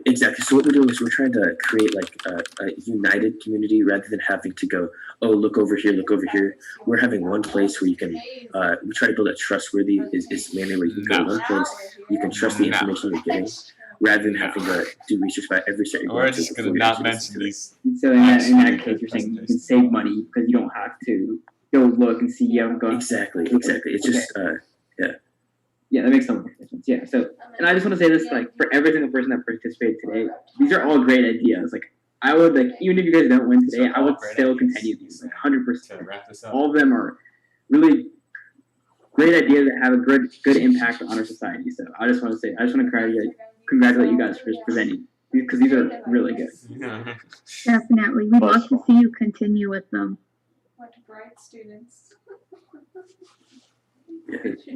All right. So for right now, we're finished with all of the business and formal presentations. So I think that this wasn't our original plan, but let's have the judges break out into a room, and then they can decide who's the winner for this category. So that in case that you guys, Sai and Mr. Balraj, have anything later that you have to attend to, we won't have to run over your time. So, Varun, do you have the breakout room set up? Varun, you're muted. Yeah, I'm about to open them. Gotcha. Is that the guy who did a presentation as well? I don't know. I think he's one of the heads of this, as well as this guy. Oh, I see. Are they seniors? I think I messed it up because I can't join. Oh wait, never mind. He's cute. Okay. The recording has stopped. This girl? I disagree. Damn. I mean, what do you want me to say? I don't care. She's nice. It's makeup. Huh? Are they? It's makeup. Yeah, they're in the breakout room. Okay, so great. Until then. So after this, we're gonna have our 3 meme presentations, which Andrew is Andrew still here? Yeah. Oh, really? Okay, bet. Lord. So we're gonna have Andrew. Lord. Oh, wonderful. That'll be after we give out the awards for first, second, and third place for the business ones. Do y'all have anything you want to talk about? Do you have any questions that you want to ask each other while we wait? I think we're waiting for them to decide on who wins before we go. Cool. Which I think is good. I was honestly so scared we I'd don't like just hop right I'd in. like have it unmuted or something and interrupt someone's presentation. But we did great, I think. I think Moderate Overall, is how did y'all camp feel showing. that like? Oh my God, everything Trey, went- what are you doing? I think everything went pretty smoothly. You see that? Yeah. Was that Squidward? That was like Squidward BDSM. Yeah. Can you join a breakout room? I don't know. That Varun texted and he said that you're not in it yet. It's how you can hear us. Where does Sai have two? I know he has his computer and he also has the other one. Yeah, It's a TikTok comment. My dad was actually My killing the Line of gosh, Duty last year, and this guy I'm commented damn ratio. impressed. You ratioed him like 10 I mean, times. great ideas, great execution. This meeting is being This guy has like recorded. almost 500 likes, and this guy has I mean, like hats 5,000 off to you. ratio. You guys really came in and just gunned your ideas. It was great. I mean, it was like Rambo strapped with 2 ARs up in Trey goes Afghanistan. crazy with it. I don't know what that Like was. it was The something else. recording has stopped. My God. Yup. I'm so proud of y'all, and I will be contacting y'all after. I Trey, want to what talk to y'all the hell? individually, and you know, I really do want to hear how your experience was competing. I'm more than excited to see the meme presentations. I'm excited to see what the judges come up with and what they discuss. Andrew's in the excited for breakout. us. Yeah. I hope we make him proud. Yeah. Is he a senior as well? I think so, yeah. I see. He was gonna model for No Signal, but he couldn't. Yikes. Could have met Andrew Abraham in person. Why do you laugh like that? It's like join the breakout room. Did we succeed in that? Wait, so are we waiting for them to come back before we? So they're gonna discuss Okay. who the winners are, and then we'll go and do the meme presentation. I hope y'all have some good stuff. He didn't know that. Don't Yeah, take I'm forever. excited. I mean, Oh, he didn't. I He wanna- didn't know your name. He just asked if that was yeah, my just don't take girlfriend. forever. We don't really have a time limit set. Just No, is that rude? keep it short. Yeah. Entertain us. Entertain everyone here. Your stepsister who lives in your head rent free. There's a TikTok that said that. This is my brother that lives in my head rent free. Was he hot? Yeah. Okay. Came in her basement. Not came. He was in her basement. I thought that was like a sexual innuendo. No, it He was came in her bad choice of basement.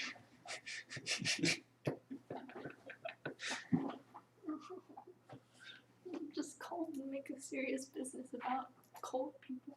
Just interrupt everyone. Yeah, have y'all had to like pick what classes you're taking next year yet? Don't be a menace. No, not yet. I was gonna ask like, what are y'all taking next year? Because as like a senior, you have a lot of space to take like stupid. Wait, hold on. Is Leah still in here? No, she left. She left. You have space to take like dumbass courses. So like, I have a friend that dance or something. Yeah. Rude. I don't know. Can we man. take aquatic science? Whatever y'all want to take. But I suggest taking dumbass courses. Currently, a lot of the seniors are in gaming lit, which I thought was gonna be blow off as fuck. I thought it'd be so easy. Gaming But literature. it's actually hard. Gaming I don't know what the hell's going on. What is Like they're actually asking us to like Gaming write shit about literature. like gaming literature, but I don't know anything. You study gaming What are some literature? other classes that seniors are taking? You can take whatever you want. I know. What are some of the meme classes? Majority, yeah. Do they offer aquatic science? What? Do they offer aquatic science? Yeah, it's like underwater basket weaving. Oh, hell yeah.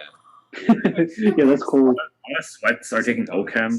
Like Andrew, he's taking OChem right now. Hey, I only took the first semester. Oh, really? Okay, never mind. Yeah. I don't know. What other like sweat ass courses? My roommate Zach Tang, he's taking like a bunch of useless ass math courses because he started off in Cal 3, and then he's just taking whatever the fuck math courses there are. And then I talked to him the other day. I was like, bro, are any of these useful? He's like, hell no. I regret taking these.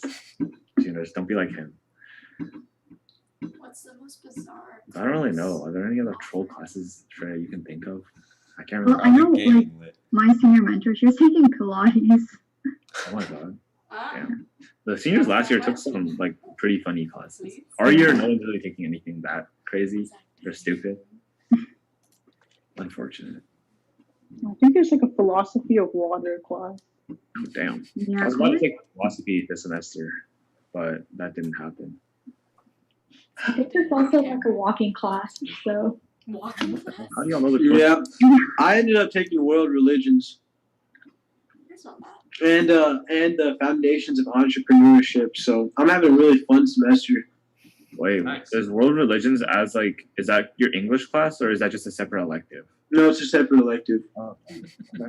Yeah, I'm in game lit too. Dude, game is such a dumbass course. I thought this would be such a blow off. I mean, the assignments are very easy, bro. Even if you don't read. Yeah, except the only game I've ever played is like Minecraft and League of Legends, so I don't really have a lot of literature to write about. Right.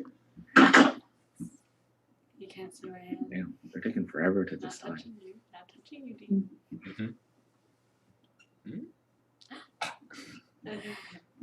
You're fading in. I'm not having fun with physics though. This should not be That's why we mandatory. take class. They make us take Physics C, so I we know, like Physics it's so 1, unnecessary. Physics C. What use is this, bro? I know, don't know like- what the hell's going on. I can't with the voltage resistors. Who are you taking it? Like, who's your professor? Look, Oh, bro, I don't know anything. I just Bunch do of extra Asian TA or and brown courts too, and then I'm like, shit. yeah. Trey's white. I'm so scared for the test. I don't know what's gonna happen. Okay, you can just fail out of 10. That's the white representation of TAMS. Trey white. Wait, what happens? What happens if you fail out of 10 your last semester? Should you know? Like, if I pull up to graduation with like D's, will they kick me out? I guess you gotta find out. Yeah, I'll let y'all know. I'll let y'all know if I have to come I back. think so. I think you get kicked out. Really? Do they just not give you a diploma? I think so. Then you have to like enroll in high school to get a diploma. Oh my god, that's so unfortunate. Why don't one of y'all find out? Like next year, just like DM me and let me know like if you fail miserably all your courses. No one has entered the Brick Flops giveaway. How does it make you feel? I don't really care. Means I don't have to give anyone Brick Flops. They're deliberating for a while. Oh my god, my favorite Instagram account just tweeted or just posted. Shut up. Yesterday, I visited Hi. Walter Reed for the Oh. first time as president to thank our frontline workers and memories of our armed forces. Selfless, humble, and dedicated to service, these folks truly represent the best of America. Yo, Danny, you don't think you're cute, bro? She just said dude for real. Thanks, Joe. Yeah, it's facts, guys. Read the chat. Alright, it's not like Huh? never mind. Who knows? Yeah, no, it doesn't go both ways. What if y'all? You don't know you have a boyfriend, bro? Where? Did he? I wouldn't. That sucks, dude. Hold on, let me take a picture of this. What's it doing? Daddy, you need to chill out. There are comments. Tell Dylan that you. Making the presentations and everything, and like researching and shit for your Shark Tank presentations. I never did Shark Tank, so like I don't really know. Wait, I remember. You know, It ends there are tomorrow. 3 Danny's in our class. Yeah, so they were I'm 3 of them supposed to do. He left like 5 minutes before Shark Tank, and he didn't tell anyone. I had to go home. It's not my fault. But I don't think. Okay, that was also such a stupid ass presentation though. Because remember, like it's in like one of the little Yachty songs. Where here, let me play it. I hope y'all can hear it. Ooh. Oh, it's Ski Nasa Song God. What song? It's How You Feel.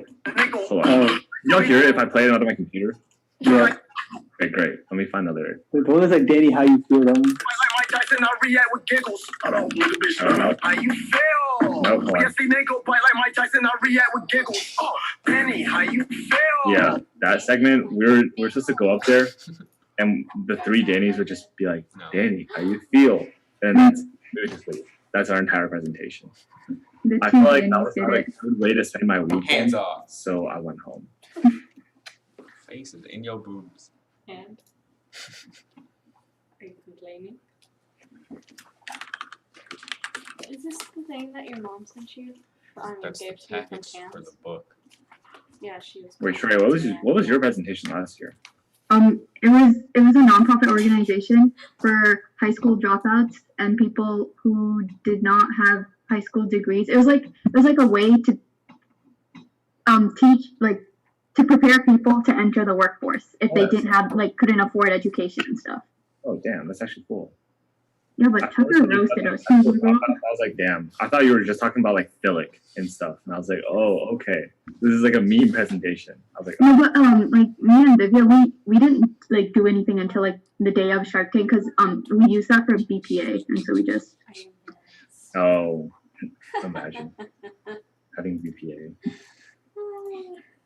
Me etching. Damn, it's taking forever.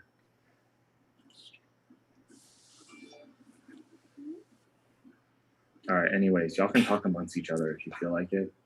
I'm gonna write my game list. Each other? Among us? Stop it. Talk to Nikki T. Oh, can we get a status report on the judges? I think Kristen Bella's hot. Do you think she's hot? Or less. I texted her. Hell, you should send some videos. Oh my god. I really want to see these meme presentations. I've been looking forward to them this whole week. Wait. Oh. What's up, Shweta? Hi. Kristen Bell Burlesque. You did awesome. Good job. Thank you. I got notes, but I'll call y'all later. Okay. Thank you. Did your mama ever tell you not All to y'all did stay? so good. It was fun. That's good. That's good. Glad you guys liked it. Yeah.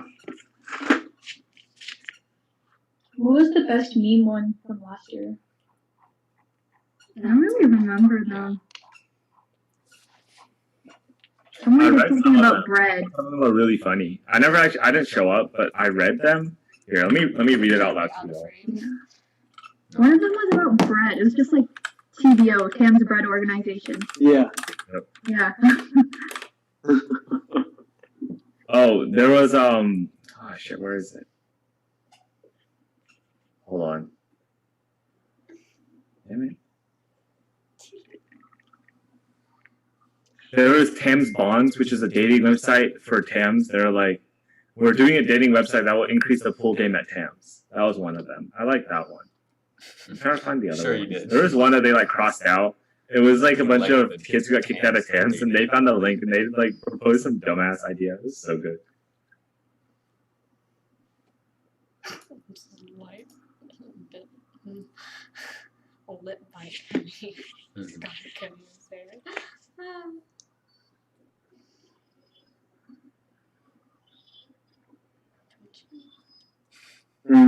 Should we perhaps start the meme presentations? No. Gotta wait. What if they come? I don't want to stop anyone in between if they. Yeah, thank you, woman. Do any of y'all want to Sharing is talk? fine. Give us a premise of what your meme presentation is. Yvonne, are you still doing the child labor presentation? No, I actually decided against it because I didn't want to get in trouble. Disappointing. I mean, it's just us judging. Please, child labor. Wait, but the other judges are there. No, I think they're gonna leave. They're gonna leave. We wanted to. That's why we And moved. they're not. We don't want to waste their time. Yeah, we don't want to waste our time listening about child slavery whatever else you have planned. Oh, I mean, I don't know. They could get a good chuckle. They're always welcome to join if they'd like. I mean, I don't consider it a waste of time. That's true. You don't want them to say, do you? I mean, I don't care. Okay, based off of I'll read you all the descriptions of each one, and as of now, just tell me which one y'all think, like, as the audience, think is gonna be the best. Oh, never mind. Oh, they're coming back. They're coming back. Yo, it's definitely This not. meeting is being recorded. We're back now. I don't. All right, y'all. Let's get a drum roll. Get a drum roll. I mean, Wait, Rune, have y'all decided? Yeah, so I think I'll announce it, and then Sai and Manoj will both say a few things. So I'll announce third, second, first. September 20 student life points. They'll say one thing about third, second, first. So I guess number 3 is Net by Trey. No one wasn't there, and Yvonne. No, it started recording like when they came back. Wow, congratulations, guys. Round of applause. Round of applause. I think they just announced third. Great job. Rune, did you want us to say words as we go through them, or did you want to announce all 3 and then do you want us to say words? Pay attention. Okay. In that case, even sort of before we jump into why we picked Nest to be third, maybe it's helpful for us to explain how we made our decisions. So at the high level, we made the decision based on a combination of how the teams presented and what the teams presented on. So things like presentation quality, the teamwork in the presentation, the PowerPoint itself, the energy levels of the people presenting, how well you fed off of each other and built on each other. So that was about, a chunk of it. I wouldn't assign a percentage, but that was part of it. And then the other part was on what you presented. So how well did you do your research on your target market, your customers, your competitors, your financials? How well did you validate your concept? Did you build a prototype? Did you test your product? Did you talk to parents and customers and whatnot? So a composite, holistic analysis of what your idea was, how realistic, how well the idea is, right? So roughly those are the 2 criteria that we looked at. When it comes to Nest, the thing that really stood out for us was the problem that your solution was attempting to solve. So we talked at length about how important it is for parents of differently able children to have a community and have clear educational resources to provide better for their children, and the fact that there is one solution that combines the best of both of those in one app really stood out to us. The idea itself was very strong. The feedback that we would give, and we might have mentioned this in the presentation questions itself, is the feedback is do more research on specifically what needs you are solving of the parents who this product would be targeted to. Meaning, what challenges do parents have that are not being solved currently or are being solved efficiently? How expensive is it in effect for parents to do their status quo of this is what we are currently paying for, this is how much we could save if we had an app that told us take this doctor instead of this doctor, buy this medicine instead of this other medicine. So do that research and that market validation, talk to parents, talk to medical supply stores, whoever who is involved in this ecosystem around supporting differently able children, and that will give you a better sense to validate the idea. But we absolutely love the idea. We love the problem it was solving. So great work, Nest. And then I think I'll go ahead and announce the second one. The second one is productivity. So it's with legal. So you guys. Good job, guys. Manoj, would you like to maybe kick off this one? Okay. I like the Yeah. So productivity. Where's the 3-member team? I hope they're still online. And I think some of the things that I look for in and not just this particular team, but any team, whatever you're coming out with, whether it's a product or a service, is it validated by customers? Is there enough customer validation done? Your end user or buyer, whoever we want to call it, how do you reach out to them? And did you do enough interviews? Did you do a survey? Did you collect enough data points?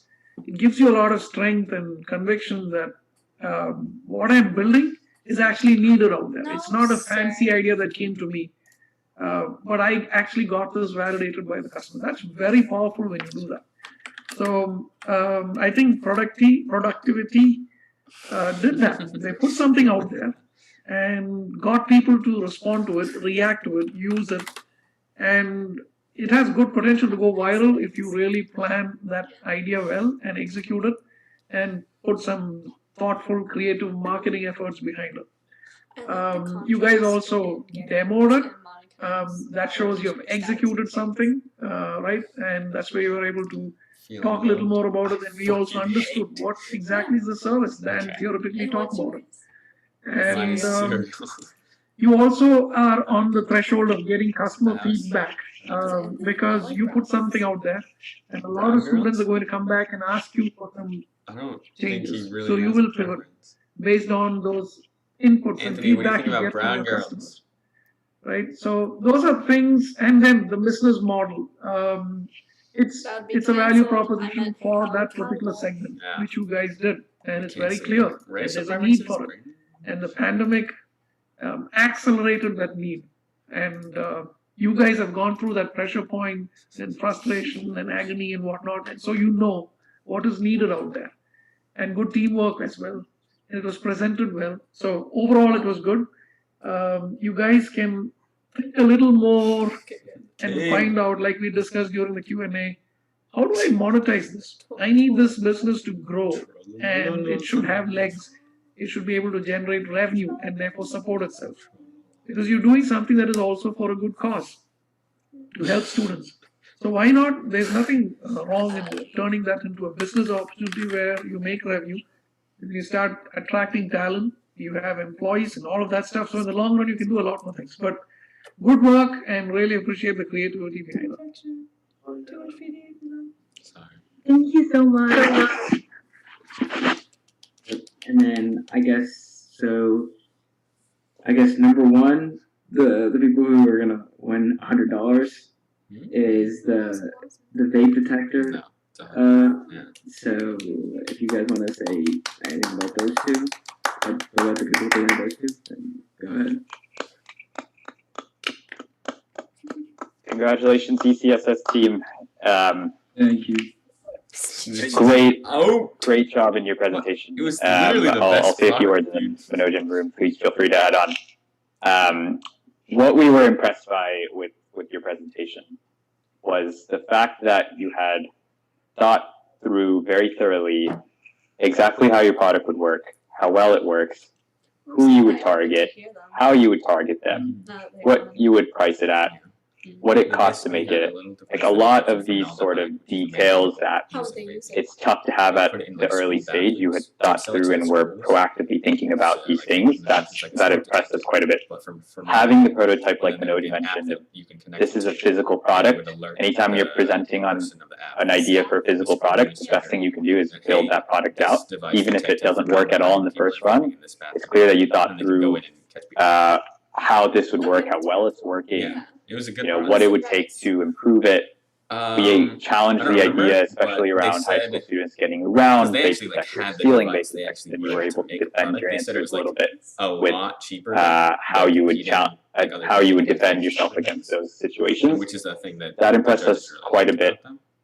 The second thing I want to mention is kind of like with the Nest team, there is a clear business need that you tackled with this, and it was clear that the solutions out there right now weren't doing the job. Otherwise, every school in Texas would already have bought a FlySense adapter or whatever they called the devices.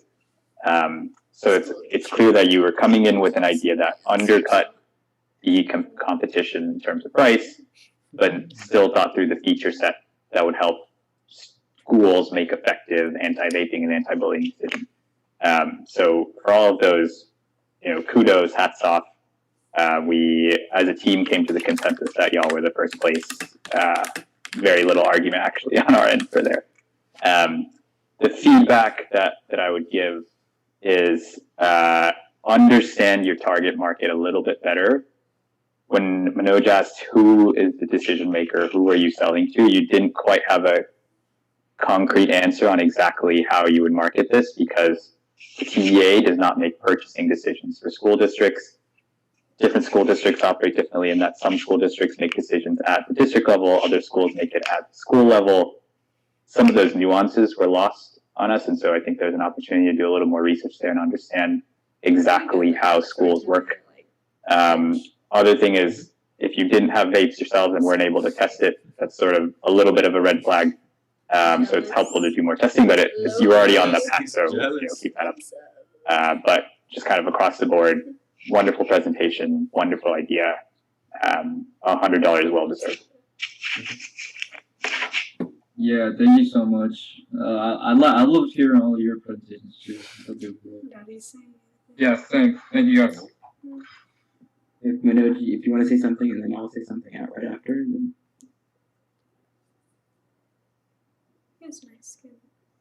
Hey, I want to say something here, if you don't mind, 2 minutes. I know we are running late and all that stuff. I've been involved in youth entrepreneurship events for 7 years. All I've heard many pitches. I have to tell you something though. There have been several instances where the judges, people like me in an age group that's, 40s and 50s and whatnot, and we believe we're very wise and experienced and we know it all and we've been through a lot of things. And we decide to rank some teams and then we give out these prizes and all that stuff. In some years, especially in 1 year, I remember there was one girl who was very convinced about her idea, and she came 7th out of the 7 teams, and she didn't take it hard. She went out and actually built a product. This is about 6 years ago. And I think I mentioned this in the UNT session that I had, with the TAMS session that I had a few months ago, or a couple of months ago. She went out and built this pillow for teenagers where the girls especially can listen to music through these memory foams. And so you don't have to, you don't need your earbuds and phones and whatnot. You just insert the phone into a little pocket under that pillow and the music streams through the memory foam. And then girls like to listen to music, she said, when studying. And if they have earrings on or if these earbuds stick out, it hurts them when they turn this way or that. But this memory foam will absorb. And all of us thought, what a ridiculous idea. Who's going to buy this? How many people out there? And so this girl quietly went away. And a year later, she came back with a product. She sold it through nail salons and whatnot. And then taught us a lesson that whoever you are, judges, I did my homework and I think I know I'm one step ahead. I really believed in my idea and I can make it work. So it doesn't matter whether you came first, second, third, fourth, fifth, sixth, seventh, it doesn't matter. If you believe in your idea and you believe you're passionate, if you're passionate about it, trust me, it will work. If you can really think through it and get things out. So I've seen this few times where it's the last team or the second last team that goes out and actually makes a killing, executes on that business, does a lot of research and whatnot. And this particular girl I'm talking about, she went all out and identified manufacturers in China, and she got these different parts of that pillow manufactured by different units, got it all sourced and sent to her home where she assembled it. And she went door to door pitching to nail salons and barber shops and whatnot, wherever she could, and sold it for $29.99 a piece. And came back the next year and again the year after to say, guys, here's what I did. You guys were wrong. My idea was good and I got it done. It's music to the ears. We didn't feel offended because she actually proved us wrong. And she went out and believed in her idea and got things done. So I just wanted to add that. No one here lost. I'm really amazed by what I heard today. It's really worth the time on a Saturday evening. I was out the whole day. I was telling Sai and Varun, I was exhausted. I didn't even get a chance to drink water, hydrate myself, nothing. I just came here at 5:59. I log in and I'm happy I'm there. And then I get all this energy from you guys. So really, really, a lot of good work, thinking, teamwork. So yeah, that's all. And then I guess I'll close everything out for just like formal presentations. So I think I just want to thank both the judges for being here. I mean, they spent 2 hours of their time judging you guys, so it would be great if you guys could thank them, send like put in the chat or like just a round of applause for them because they spent their time. They help judge, and without them, this wouldn't be possible. And so that was just one thing I wanted to say. And then I think more towards you guys for everyone that presented. Every single one of these topics, I was impressed. Like, not gonna lie, every single one of them. They were all well thought out. They had great ideas behind them, and I would definitely just continue the every topic, every single one of you. There's around 7 or 8 presentations. Every single one has like, if you guys are wanting to, you guys can either just text us and like make a group with like me and like the TBO execs, and we'll definitely help you guys. So that's another thing you guys have. And then I also want to say that I don't even like. I mean, I think last year's Shark Tank. I think this year's Shark Tank, even though we had a little bit less presentations, we had a few presentations. We definitely had better. Like the quality of every single presentation was amazing. I just want to congratulate you guys on that too. So you guys did a really great job. The judges we had were really good. And then if the judges, I think Danny wants to close it out for the formal presentations. Then that's basically it for the formal. All right, y'all. Thank you all for showing up. Thank you, Manoj, and Mr. Balraj and Sai for judging and taking the time out of your day. We really appreciated all of your feedback. Even though I didn't present, I would like to say that I definitely learned stuff about how to get a business started and everything. I'm really glad that you guys could show up for everyone here. And also, I want to thank everyone for presenting. I was really surprised to see how well, just like Varun said, how thought out and how you guys are each addressing different issues and how you are going to go about presenting presenting the product and how you're going to take it from start to finish and everything. I was really impressed. I think that a lot of these, actually all of these products can go a very long way. I really encourage you guys, even though that this is just for a little Shark Tank presentation, I really think that all of you guys should continue on with your, along with your entrepreneurship idea and invest more time into it and everything because, first of all, colleges think, I feel like these are all ideas that colleges will think are really cool, but I say not to do it for the college. I would definitely do it for yourself. Because bringing a project onto like from beginning to end and through the entire journey in between is actually like something I value a lot. I feel like it's such a cool experience to have, and also you get to help people and everything with your product as well. So I really encourage all of you all to continue through with it. Feel free to message us. I think that somewhere inside of our TBO page we have Mr. Balraj and Sai's emails.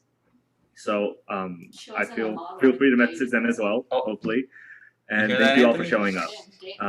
We'll be on our way to the meme presentations in just a minute. And Mr. Balraj. I just want to add one thing. So everything that Manoj said regarding the quality of the presentation, the beauty of your ideas, plus one to all of that. Cannot agree more. I wanted to give the alumni perspective a little bit as a recent TAMS grad class of 2014. First off, TBO has come such a long way. We didn't have this when I was at UT, or when I was at TAMS, excuse me. And so kudos to the fact that y'all have kept it up, that you're keeping it going strong, that looks like TBO has grown, which is awesome. We didn't have almost any business interested folks when I was at TAMS. We had a few people who ended up majoring in business, but while they were at TAMS, didn't do much in the business world. So it makes me very happy to see more and more people go and be interested in the entrepreneurship and business side of things. But secondly, all of the ideas today definitely met the criteria for innovation, which that wasn't one of our judging criteria per se, but I just wanted to say, like, the ideas presented, the ones who won and the ones who didn't get a top 3, like, absolutely creative ideas, right? And so to the extent that you are interested in continuing to pursue these and continuing to learn more about what it takes to get an idea off the ground, I'm more than happy to help and take some time to help you think through those. So I just wanted to say hats off, Zach, kudos to everyone. please. Great work, team. Calm down. You guys are crazy. All right, thank you all. Thank you, Sai and Mr. Barrage again. If y'all are not here for the meme presentations, I feel like this might take a little bit. You can feel free to leave. And if you're still interested in seeing what joke ideas we have, what that the audience has to present us, feel free to stay. I hope they know stay. Hey, thank you for including me. I would love to stay back, but I'm exhausted. I've had a long day. Yeah, But easily. I got a lot of energy. He's from done with this. presentations. Really. And once again, thank you. And great hearing your views as well, Sai. Those are really nice observations Zach, from you. chill. And for the organizing team, thank you guys for putting all this together. And all the being of health and future as well. And if you all Sai is need also good. So they're all good. Thank you, guys. Yeah, best of luck, everybody. Thanks for including us once again. Of course. Take care. All right. Well, feel free to drop out, do anything, whatever you want. These are going to be less formal presentations, so let's jump right into it. Nicholas and Dean, we have a meme presentation. Let's see what it's about. One second. All right, let me share my screen. All right, just go right into it. Go ahead. Yeah. Let's go, baby. And, also, can we keep these quick? Yeah, right. this There's isn't a lot of too us. long. I mean, I want to eat. I'm sorry. I also got to do shit for my pen.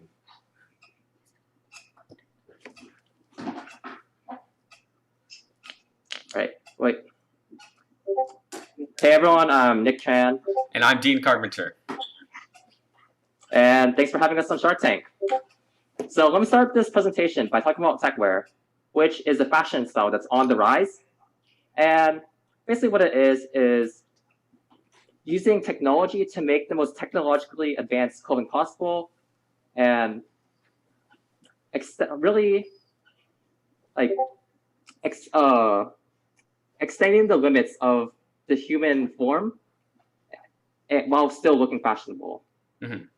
Now, when I think of extending the limits of human capabilities, I think of one very specific scene from Naruto. Now, I know this is Tam, so a lot of you guys are weebs out there, but if you don't know, in Naruto there's a character named Rock Lee, and basically what he did was he wore weights on his ankles that were so heavy that when he dropped them, they left craters in the sand that they fell on. And so throughout all of his training, he wore these, and when he finally took them off, he was moving at super speed. So he was able to fight really well. And here's a clip of that. Can I waste is more than I can take. Become so numb, I can't feel you there. Become so tired, so much more aware. I'm becoming this. All I want to do is be more like me and be less like you. And I know I made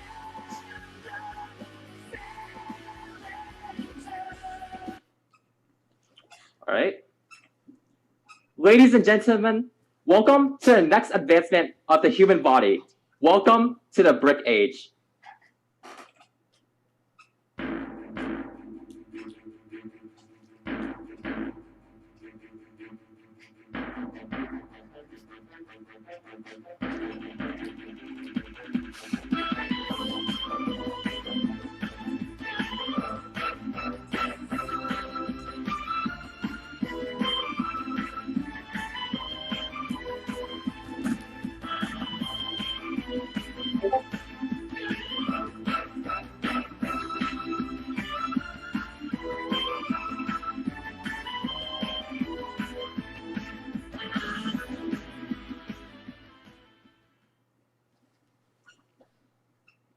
Right? Yeah, so here are just some pictures that we had at a photo shoot. And we actually have some brick flops, or as the cool kids call them, bricks on hand. Yeah, we got each our own pair of bricks, and we're working on making more to sell and to interested customers. But brick flops on. It's just perfect. Now, if you guys still aren't convinced about how great brick flops truly are, now let me introduce you to the average Balenciaga wearer versus the Chad brick flops enthusiast. Now, first of all, Balenciagas are just flimsy and ugly, like most shoes, whereas brick flops are simple, chic, and stylish. Next, this man paid over $1,000 for shoes that just look like socks, where brick flops are extremely affordable at a nice price of just over $20. As you can see, this man has embarrassingly weak calves, but wearing brick flops all the time will give you bulging calf muscles. Next, this guy is short. No man wants to be short, and wearing the brick flops can give you an extra 3 to 5 inches of height and allows you to tower over brickless men, as you can see. Now, if you're not wearing brick flops, you won't be able to see any direction in life. You don't know what to do. But wearing brick flops can allow you to see a bright future ahead, thanks to the extra height. Now, the incel Balenciaga fan is an unfashionable clown, whereas the Chad brick flops enthusiast is the talk of the town. You're still not convinced? Here are some testimonies of recent customers we had, and you may have heard of some of them. I got my Michelle, this has been all so me, and I greatly recommend this product. Yeah, so that's Obama. I think he did something in politics. I think he did okay. Yeah. Next up, we have a testimonial from amazing and well-respected TAMS professor, Professor Ibarra. I got my.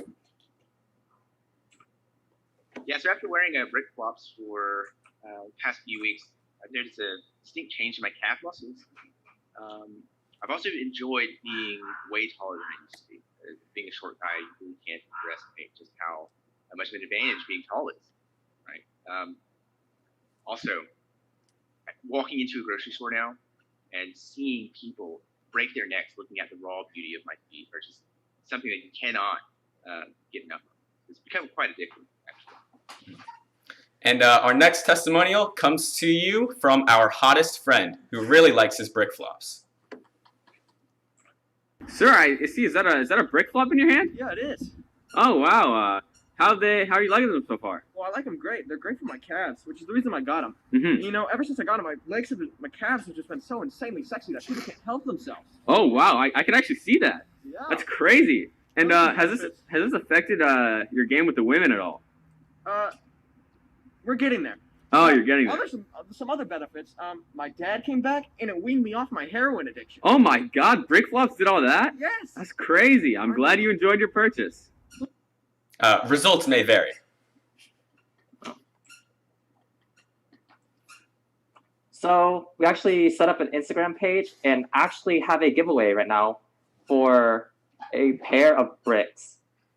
So even to the audience, you guys can get your very own pair of brick flops for free by just entering the giveaway, sharing it on your story, etc.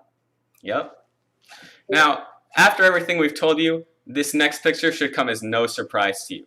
Brick flops are the new age of fashion, and this is what you will look like if you purchase a pair for yourself. Is there any questions?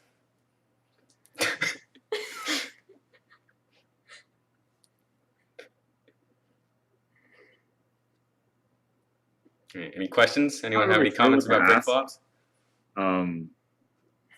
This was, I guess that's good because you answered every question I may have. Mm-hmm. I just have one question. What if your users' calves are already big? So your goal is to sell enough brick flops that everyone in the world would have big calves. Well, it's not just about the calf muscles. Like, that's obviously an advantage if you're walking around with bricks on your feet all day. You're going to be working your calves more than normal. But also, they also doubly function as lifts to allow you to become taller. They're just fashionable in general. So it's not all about the calves. It's just a nice piece of fashion to have. Also, I didn't want to reveal this yet, but we got something cooking up for next year. Brick Flops XL, which are bricks, except twice the size. Twice the size. So if your calves are already big, well, they can become bigger. Yo, I have a question. I've injected every single steroid on the market into my calves, and they still haven't grown. They're still like 10 inches in circumference. Will this help me grow my calves? Definitely. Absolutely. Steroids actually only work if you're working the muscle alongside taking them.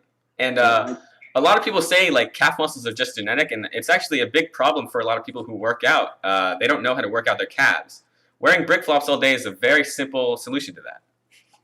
So it sounds like y'all care a lot about aesthetics of like the human body, correct? Mm-hmm. Correct. All right. So don't y'all think that if someone were to have very big calves or just legs while the rest of their body kind of lacks behind, wouldn't that be a little bit of a issue? Well, I mean, if you saw the promotional video and you paid attention, they can also double as dumbbells, as you can see. Very heavy bricks, very heavy dumbbells. So if you're interested in working out, it's a great option for you. And also, additionally, the pair that I have right now, this is our classic model, and the pair that Nick has in his hands are our Red V 2.0 model. And those bricks are actually a lot lighter. And so if you don't want the workout as much, you can buy a pair of lighter bricks. Gotcha. Yeah, those are all the questions I got. Do Shreya, Andrew, do y'all have questions at all? Well, what about the aesthetic of the bricks itself? Like, it's not very appealing at the moment, right? Well, you're a hater. I disagree. Yeah. But we are working on a new model where you can actually design a pair of bricks yourselves. Much like you can design a custom T-shirt or like a custom hoodie print. We're working on a way for you to draw a design on our website, and we'll paint the bricks for you, and you can get a custom pair if you like. So is this a complement to techwear, or is this like an opposite of techwear? I was a little confused about that one. Because in the beginning, y'all mentioned techwear, and I was a little like, how does this have to do with techwear again? So techwear uses technology to enhance like the human ability, right? And this is using tech to make your thighs giga thick. Gotcha. And making you taller. Incredible. All right. Solid idea. Andrew, you got anything to say? Okay.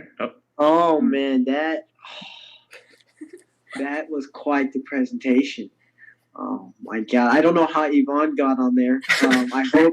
I really hope y'all got her permission. We're as a copyright, or I mean, I guess as like an agreement. We are in no way affiliated with this corporation as an organization. We are separate entities from the brickware, and yeah, there we go. I mean, that was phenomenal. I hope I can be a Chad one day. Thank you, guys. If you want a pair for yourself, you can actually enter our giveaway, like we said previously. Wait, I actually do have a question. What if I'm running with this, right? Will I what if I stop really fast and then I tear the top off? Has that ever happened? If you think about running, it's kind of like if you think about running while wearing platform shoes or high heels. I mean, you can do it, but it'll just be very difficult for you. And as far as if the bricks themselves come off, I don't think that will be much of a problem. We use the best engineering techniques to make sure the bricks are secure. All right. Gotcha, bro. All right. Good job, y'all. Thank you so Sounds much. good. Do you have any other comments that you think we might want to know? No. And I think we're running low on time, so. Facts. All right, next one's going to be Yvonne Trey. Go ahead. All right. About feet and toes. Just to let you know, they did not get my consent. I had no clue that they were going to do that. Go ahead. Go right into it. Try to keep it short. Trey, you got a screen record? Oh, wait, is the audio not shared? No, Oh, shoot. dude, you're not even sharing the screen. Oh, my bad. Oh, damn. Come on. Right. She seemed fine with it. You'll see it. Yeah. Go ahead. Yep. Feel free. There's actually the no signal contract. Let's go, boys! Move your body! This is also about feet. Sabor! There's also about feet, I think. Knees. The song is called Feet Cheese. Knees. And feet.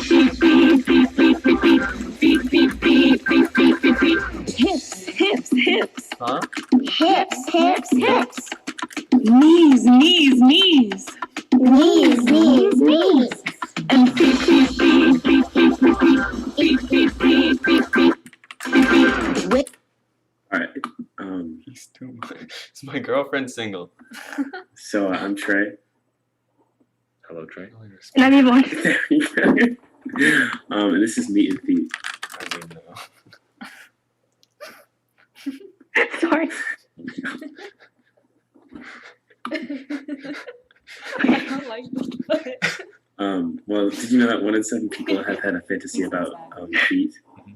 Sorry. I'll go. We're a social media platform dedicated to feet. So you don't get caught up over superficial things like faces and personality. Whether you're into feet worship or feet partialism, we've got you covered with your favorite fantasy. You're talking about feet. The future is feet. Watch the stream. On your Instagram. This interactive app connects you to the feet of your dreams. Just like Tinder, you just swipe left or right to connect yourself to the feet that you are looking for. Using the statistic that said 1 in 7 people have had a fantasy about feet, since there are about 7 billion people in the world, that means that approximately 1 whole billion individuals would use our app. Wow. Nice. Bye. Yes. All of our finances are covered because we just use ads throughout and sell their data to larger corporations. Exchange for And since no one ever reads the terms and conditions, they'll be consenting for us to take their information without their knowledge. And if your dogs are really are you ready to meet the feet? We are seeking $100 for 100% equity stake in our company. Are you willing to invest? Invest. When you enter the application, when you enter the application, you'll see a variety of feet. Simply swipe left if one pair of feet aren't your favorite. It's like foot Tinder. The future is feet. Any questions? You want to pay me $100? Hey, if Trey's on the app, I'm joining right now. That's facts. Trey on the app. I swear I'm on the app, guys. I'm downloading it right now. Hold on. Literally, yeah, everyone go on the app store right now. It's an actual thing. I swear. Y'all are gonna get TBO shut down, bro. If y'all don't want to post the admin, then I have some questions. I'm scared. Trey, Y'all you did- unsolicited photography. Y'all foot fetishes on this offer sale. What is going on? So tell me. So you're telling me that you? Okay. First of all, don't report to admin. I hope we're not. Oh, we're still recording. Hold on. Stop the recording. Let me stop the recording. Okay, well, I don't know how to stop the recording because it's recording through Varun's computer. Varun, can you stop the recording? Anyways, Varun, where you at? my only question is, okay, so you guys want people who have foot fetishes and people who want to get their feet fetishized, correct? Do they Yeah, get paid? consent. Okay. So you're telling me that this is like Tinder, right? Send their feet in. Yeah, basically. Okay. So how would the people who are getting their feet fetished, how would they approve of the other people? Because they only want their feet to be worshipped. Oh no! You misunderstand our product. It's a feet dating app, but it's not dating. It's just sending each other feet. So Yeah. But usually, not both parties like feet.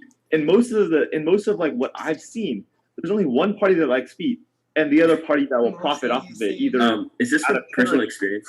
No, hold on, Trey, calm down. Okay, look, Wait, hold on. it's an app for people who love feet. You're saying like, okay, pretend I never said this, y'all. But if you go into Reddit, and I'm gonna assume that You got experience, bro. What you r/feet. He goes to Feet Gone I think it Wild. was r/feet pics. How do you know that? It was history. Open Danny's history. Danny,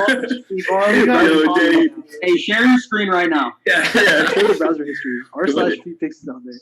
Yvonne, All right, y'all. So Wow, Sorry. that was quite the presentation. All right, Ours shall we is better move forward, please? Please. Yeah, yeah. I think it's better if we just move on. Yeah. Next presentation. Go ahead. Next. What was the last one? Hey, yo, guys. We did Sahara Copter.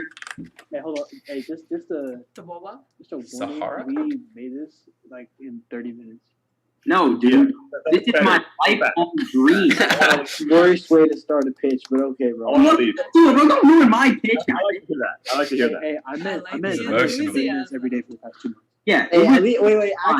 Actually, you're an honest businessman. I appreciate your transparency. Go ahead. Start the presentation. Yeah, okay. I gotta Random person. present. Probably do So I guess we're Sahara Copter waging war. All right, so Not even in the meeting. y'all probably seen these ads where people are playing these games and playing more games, and the YouTube ads, people playing games. We want to implement this in real life. We're gonna go Mobile games, yeah. and buy land in Africa, in the Sahara Desert, right? And then we're gonna get robots, armies. We're gonna get robots, baby. This is what I'm talking about. We're getting fighting robots. You know what I'm saying, with machine guns. We're getting elephant robots. All sorts of types of animatronic robots, right? He's In so this good. like We're getting Iron Man's, like huge desert, and you're gonna be go to the blimp one. You're gonna be in this blimp, right, or helicopter. All right, and you're gonna have this control room, and you're basically gonna be watching the whole thing, and you're gonna be this commander, and you're going against this other like simulated army, and you're like controlling like the direction of your army and like the different strategies. All right, so basically, people are gonna pay us to be an army commander for the day. And we wanted to get some audience. We want to get some audience input on our idea and see what kind of features. Like, some pictures. We wanted some ideas of what people wanted to implement into our battlefield. So our first submission. This is one of the enemies that you will be facing in our simulation. Not simulation. It's real life. But this is one of the other army commanders. Yeah, his name is Sasageo, right? And he's pretty much like the final boss. He's the one at the end who is really powerful. So he's one of the things that people wanted to implement. Yes. And then somebody wanted to implement how to divide two numbers in Java using recursive, right? So that's important in the control of something. So yeah, that's good. And they wanted to implement it, but we said, yeah, it's a dumb question. Quit wasting our time, and we banned them from our island or from the desert. They're not allowed. And then we have, obviously during the war, you got to hide out, scout the enemy. So we got some bushes, hide in the bushes. We got to make sure that was a feature in order to have more tactical advantage in the war. All right, and then this is, how like most evil villains, they got the cat and they got this like lap animal that they're just petting, sitting there kind of creepily. This is your lap dog, all right? This is the dog that's going to be by your side during the war, all right? That's important. You need companionship. So obviously with every business, you want to improve. You want to go to the next step. You want to go to the next level. Always be improving on your idea to be able to make more money. So we're going to go to Mars, pretty much do the same thing on Mars. Enough said. This is their food from Mars. So obviously when you're in the control room, wars are long, multiple days, multiple hours, just up the whole time. Trying to command all your soldiers, all your robots, the dog, and everything. Right? You get hungry, you gotta get some food. You know how it works. It's like bell peppers. So the private butler, he's gonna come through with the snacks. It's simple. Pretty. Next, this is okay. So this is like an aerial view of the robots. Just going. So like you see all the little lights. That's where all the robots are, and right there, like the little gap in the middle. That's where that's like the little safe space where no one's going because that's where that's where the forests are and the bushes and everything. All the lights hidden.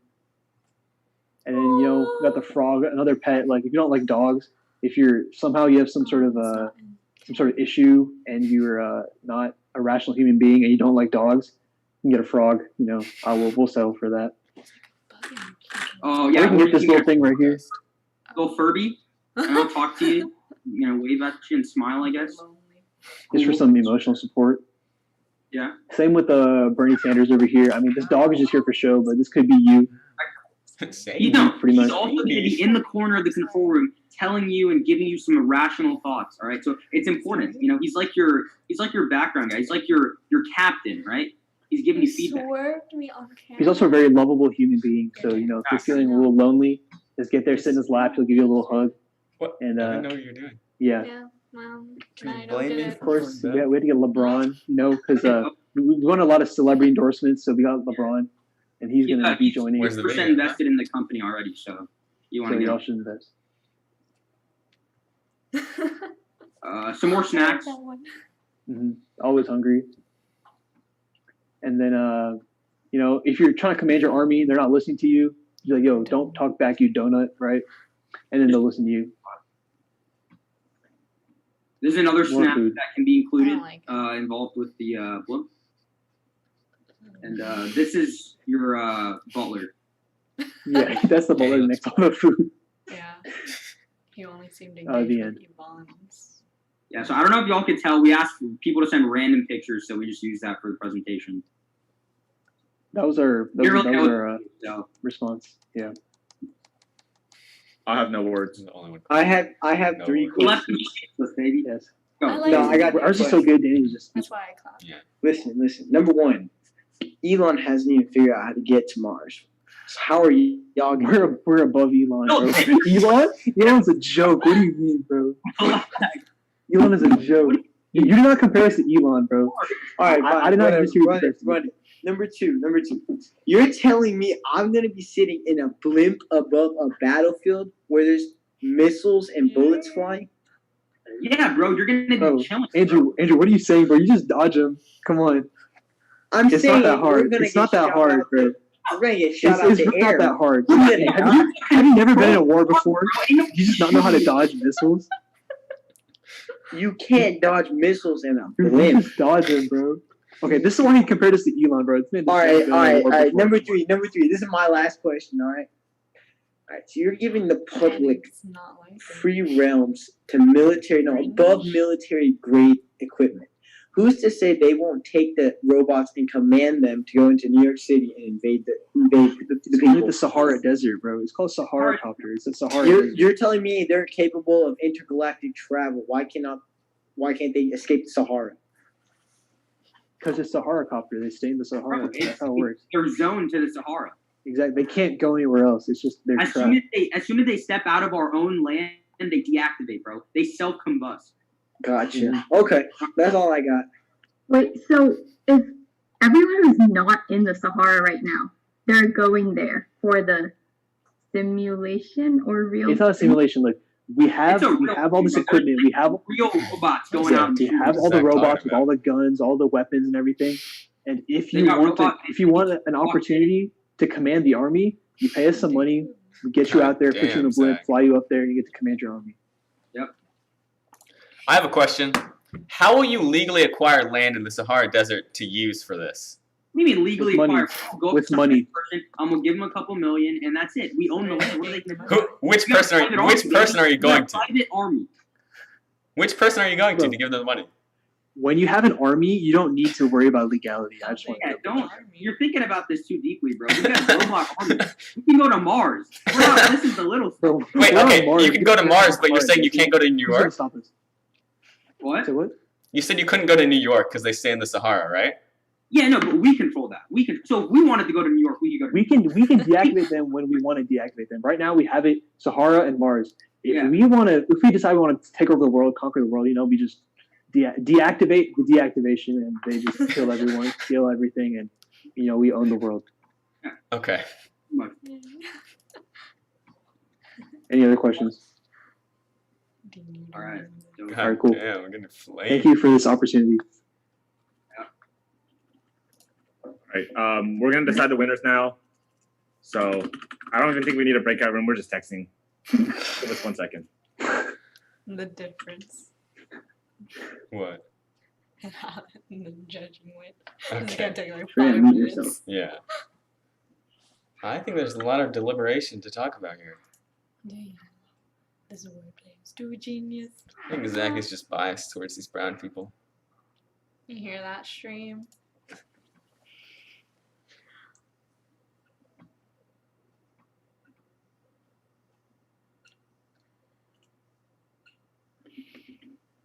We had more chat engagement.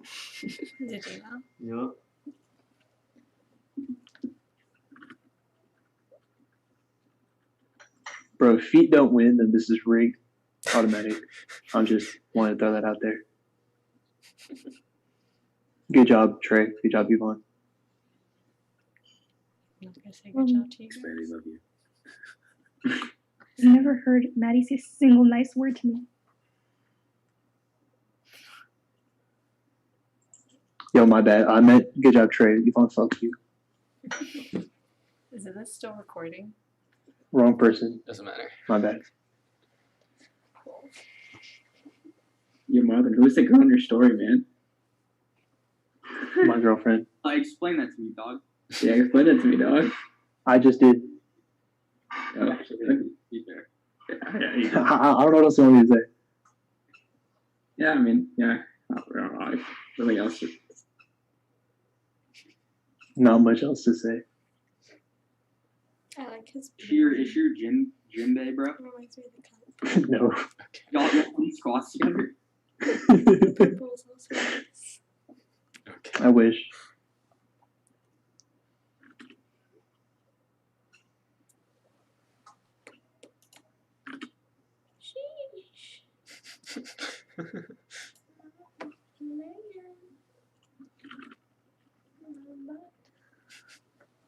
Watch it.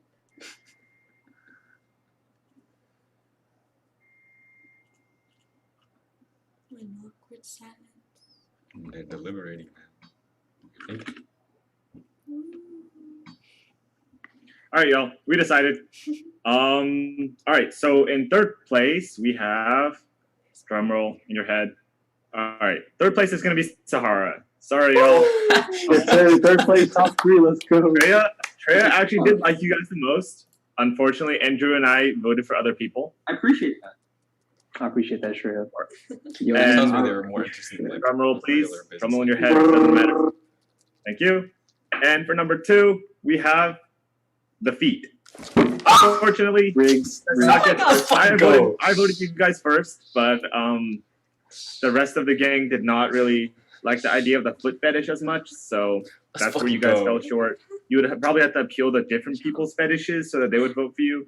I feel like, I would like to make it clear that I'm not a foot fetish. Like, I don't have a foot fetish. Whatever, bro. Yes, whatever. That's so All cap. right. That's so Whatever. cap. Our last one Danny, show me your First Reddit place. search history right now. is gonna be the bricks. We all thought the bricks were pretty solid.